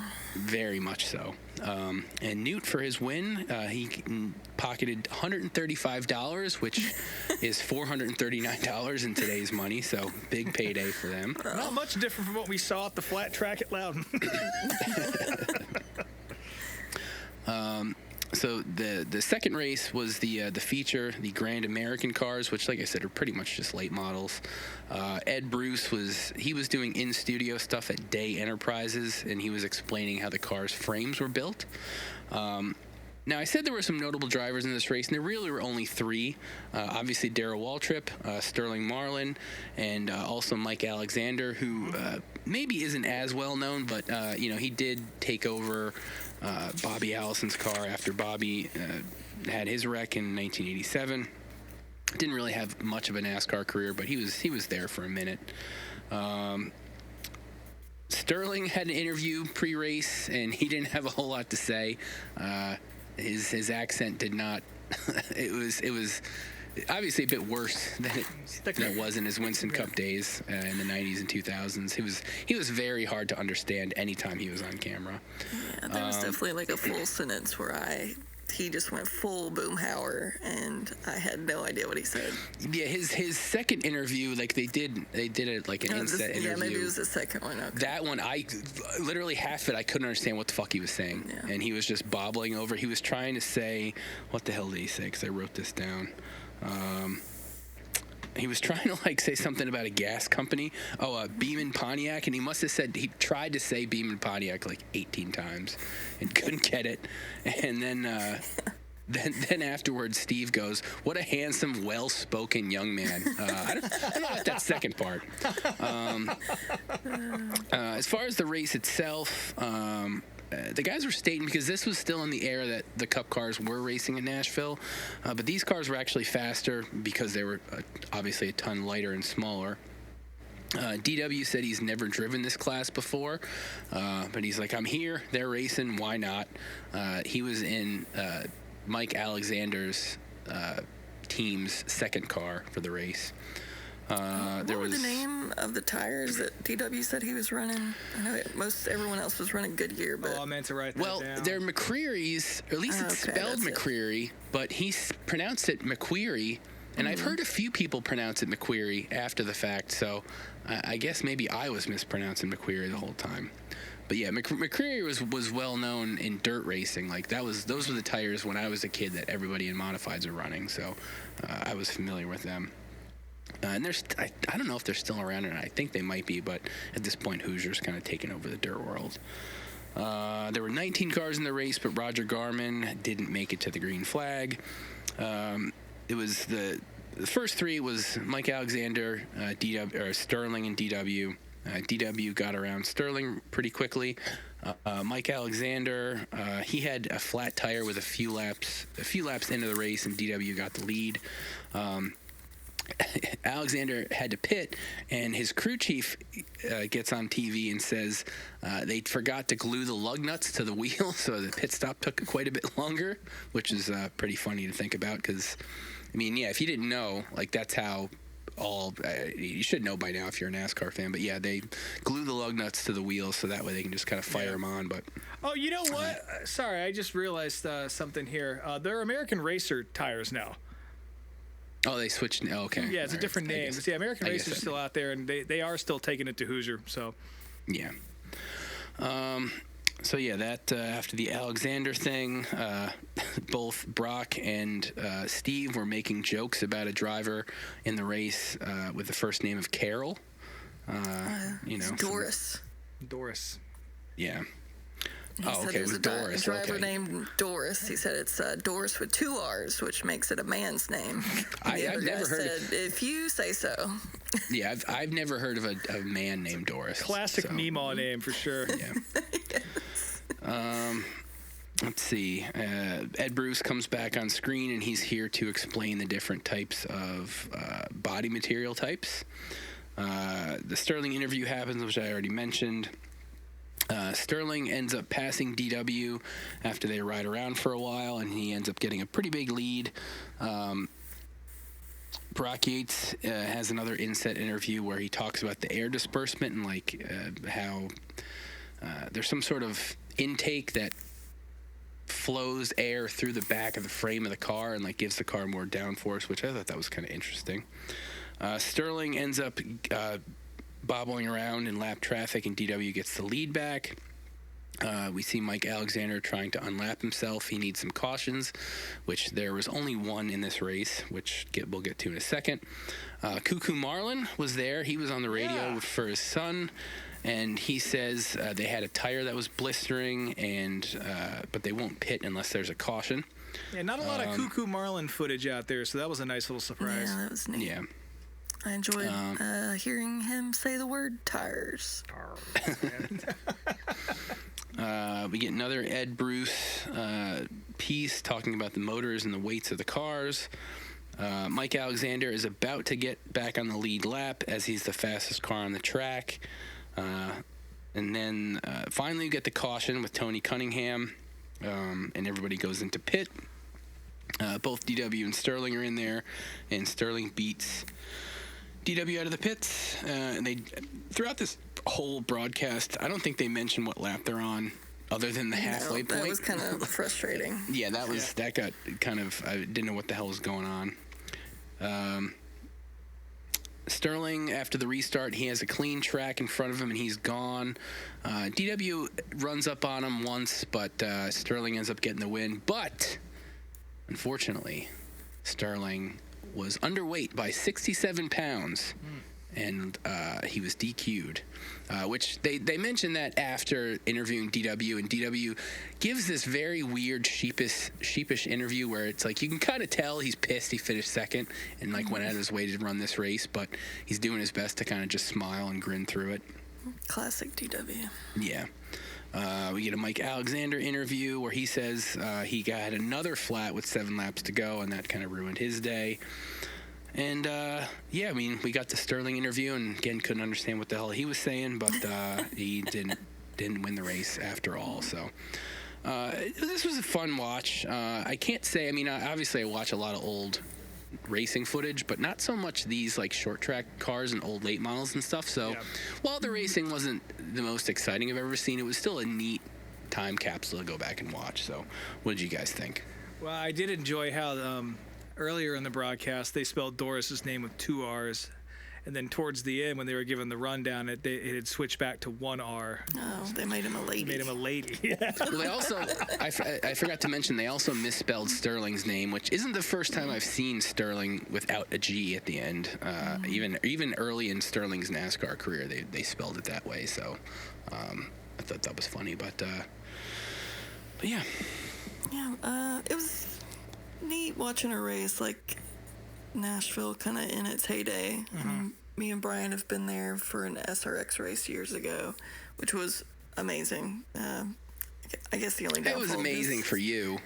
It was, of course, but I mean, it was neat too. Like going to it was neat to be there. Yeah.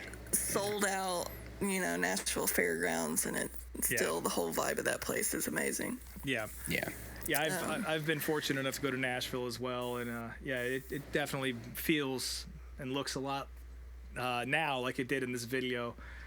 And it's also pretty cool to see DW and Sterling Marlin out there. What is their home track? Like they both cut their teeth there, and they're legends, and pretty much learned how to be the badasses they ended up being at this place. So it was kind of cool to watch them battle on home turf.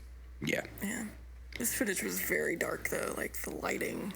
Yeah, it was clear but very dark. But I think that was more of a Nashville track issue as opposed to, the production so much. Because even during the one guy who pulled out of the race, they were like, yeah, I think our cameras are actually helping them.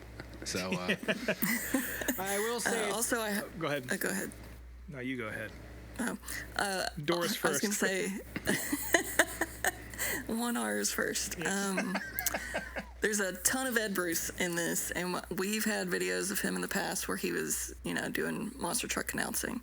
And Kyle Armstrong would be very upset with me if I did not mention the fact that Ed Bruce is a legendary country singer. He's well known, for that outside of his announcing skills. So that's true. Yeah. Last time Kyle was upset that we didn't give him his proper accolades. That's correct, and I'm happy to correct that on the record with you as well, because I definitely heard about that.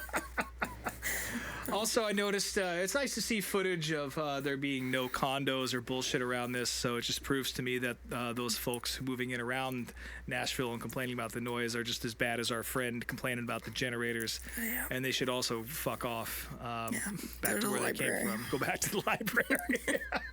Well, now it's going to be a little tough because the apartments are 3 feet from the fucking track. So Yeah. Well, whose fault is that? yeah, that's a fair point. All right, well, moving on to this week's video of the week. Is it haunted diecast? No, I looked for haunted stuff and I found a couple haunted NASCAR videos and like they weren't very entertaining. Just talking about Talladega being built on a burial ground.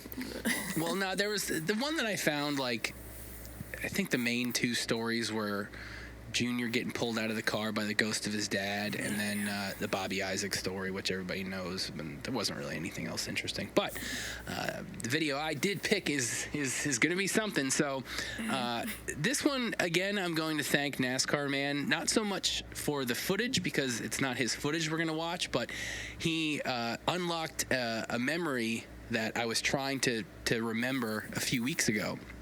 So I hope you're going to say what I think you're going to say. I could have sworn that in the late 90s, maybe early 2000s, there was some sort of like NASCAR drama miniseries on Fox, like obviously, a fictional show. You found it? Well, let me get to it. Jesus Christ. And I was looking for this and I couldn't find it. But today, NASCAR Man tweeted out on September 23rd, 1997, Fox premiered a TV movie called Steel Chariots. Yes. And that's what we're going to watch. Fuck yeah, you did find it. I saw that. Yeah, I mean, it's on YouTube. So, I saw that tweet before we started the show here, and I was actually going to bring that up if you had seen that or knew anything about it, because I'd never heard of this before. I remember seeing commercials for it, but I did not watch it, and now we get to watch it together. So Yes. I guarantee it's going to be god awful, but fuck it. Unfortunately, there's no commercials. The cast looks. Unfortunately, there's no commercials in the broadcast, so it's just a straight 90-minute movie. But yep, it's on the playlist. Steel Chariots next Hell week. yes, that's great news. I was hoping that we would get to that someday. I wasn't expecting it to be this week, but hell yeah, I'm glad we all followed that guy. Follow NASCAR Man on Twitter. Yeah, and on he YouTube. rules. Follow his YouTube. He has 2 channels. They're both great. He is a great backup for me if I can't find anything. I'll usually just go to one of his channels. Like, all right, we'll watch this week. So Yeah. I already love this older lady with big poofy red hair and lots of fringe, so she's already my favorite. yeah, I'm sure we're gonna have a lot to talk about with that. So Hell yeah. Randy yeah. Travis is back there yeah, hanging Randy out. Travis is in there. Yep. This is going to be great. Yes. So yeah, let's see. NASCAR is in Kansas this weekend. Usually a very good race, and this will be the second of 3 races in the second round of the playoffs. So I'm excited to see if Toyotas can get back their mojo and get something happening before we move into the 3rd stage. And I think that's the big thing that's going on this weekend. I'm not going to any racing this weekend. Are you guys doing any racing things? I'll be at Stafford on Saturday, and I did forget about this. Big late model race at Martinsville this weekend, Valley Star 300 on Flow Racing. That's going to be good. Also, Lucas Oil late models are going to be at Brownstown in Indiana. That'll be cool. But yeah, I'll be at Stafford on Saturday afternoon. And so any fans of the show are going to be there. I'll be in the beer garden just chilling. Hanging out with Cheryl or whatever her name is. Yeah, I'll actually say hi to Bo Gunning again. Yeah, I'll just be at home watching Steel Chariots. So. Oh. Oh, yeah. Good. Well, as always, you can follow us on Instagram at meetmeatapplebees, on Twitter at meetmeatapplebees. I am Speedway Screens on all the things, speedwaytsj.etsy.com, and MMA Applebees at checkout for 15% off. Still Snake Mountain _True Love. I'm very disappointed that no one provided me with information about the itty bitty actor. last week. So Yeah. shame on y'all. I looked it up myself, and there really is nothing out there. It would take that guy himself reaching out to you, I think. Yeah. Well, Yeah, well. Rob Oates _unofficial on Instagram. My band's called These Wild Plains. Yeah, I'll be at Stafford. I already said that, so. Cool. Well, with that, looks like the check is here. So thanks for joining us again at Applebee's, and we'll talk to y'all next week.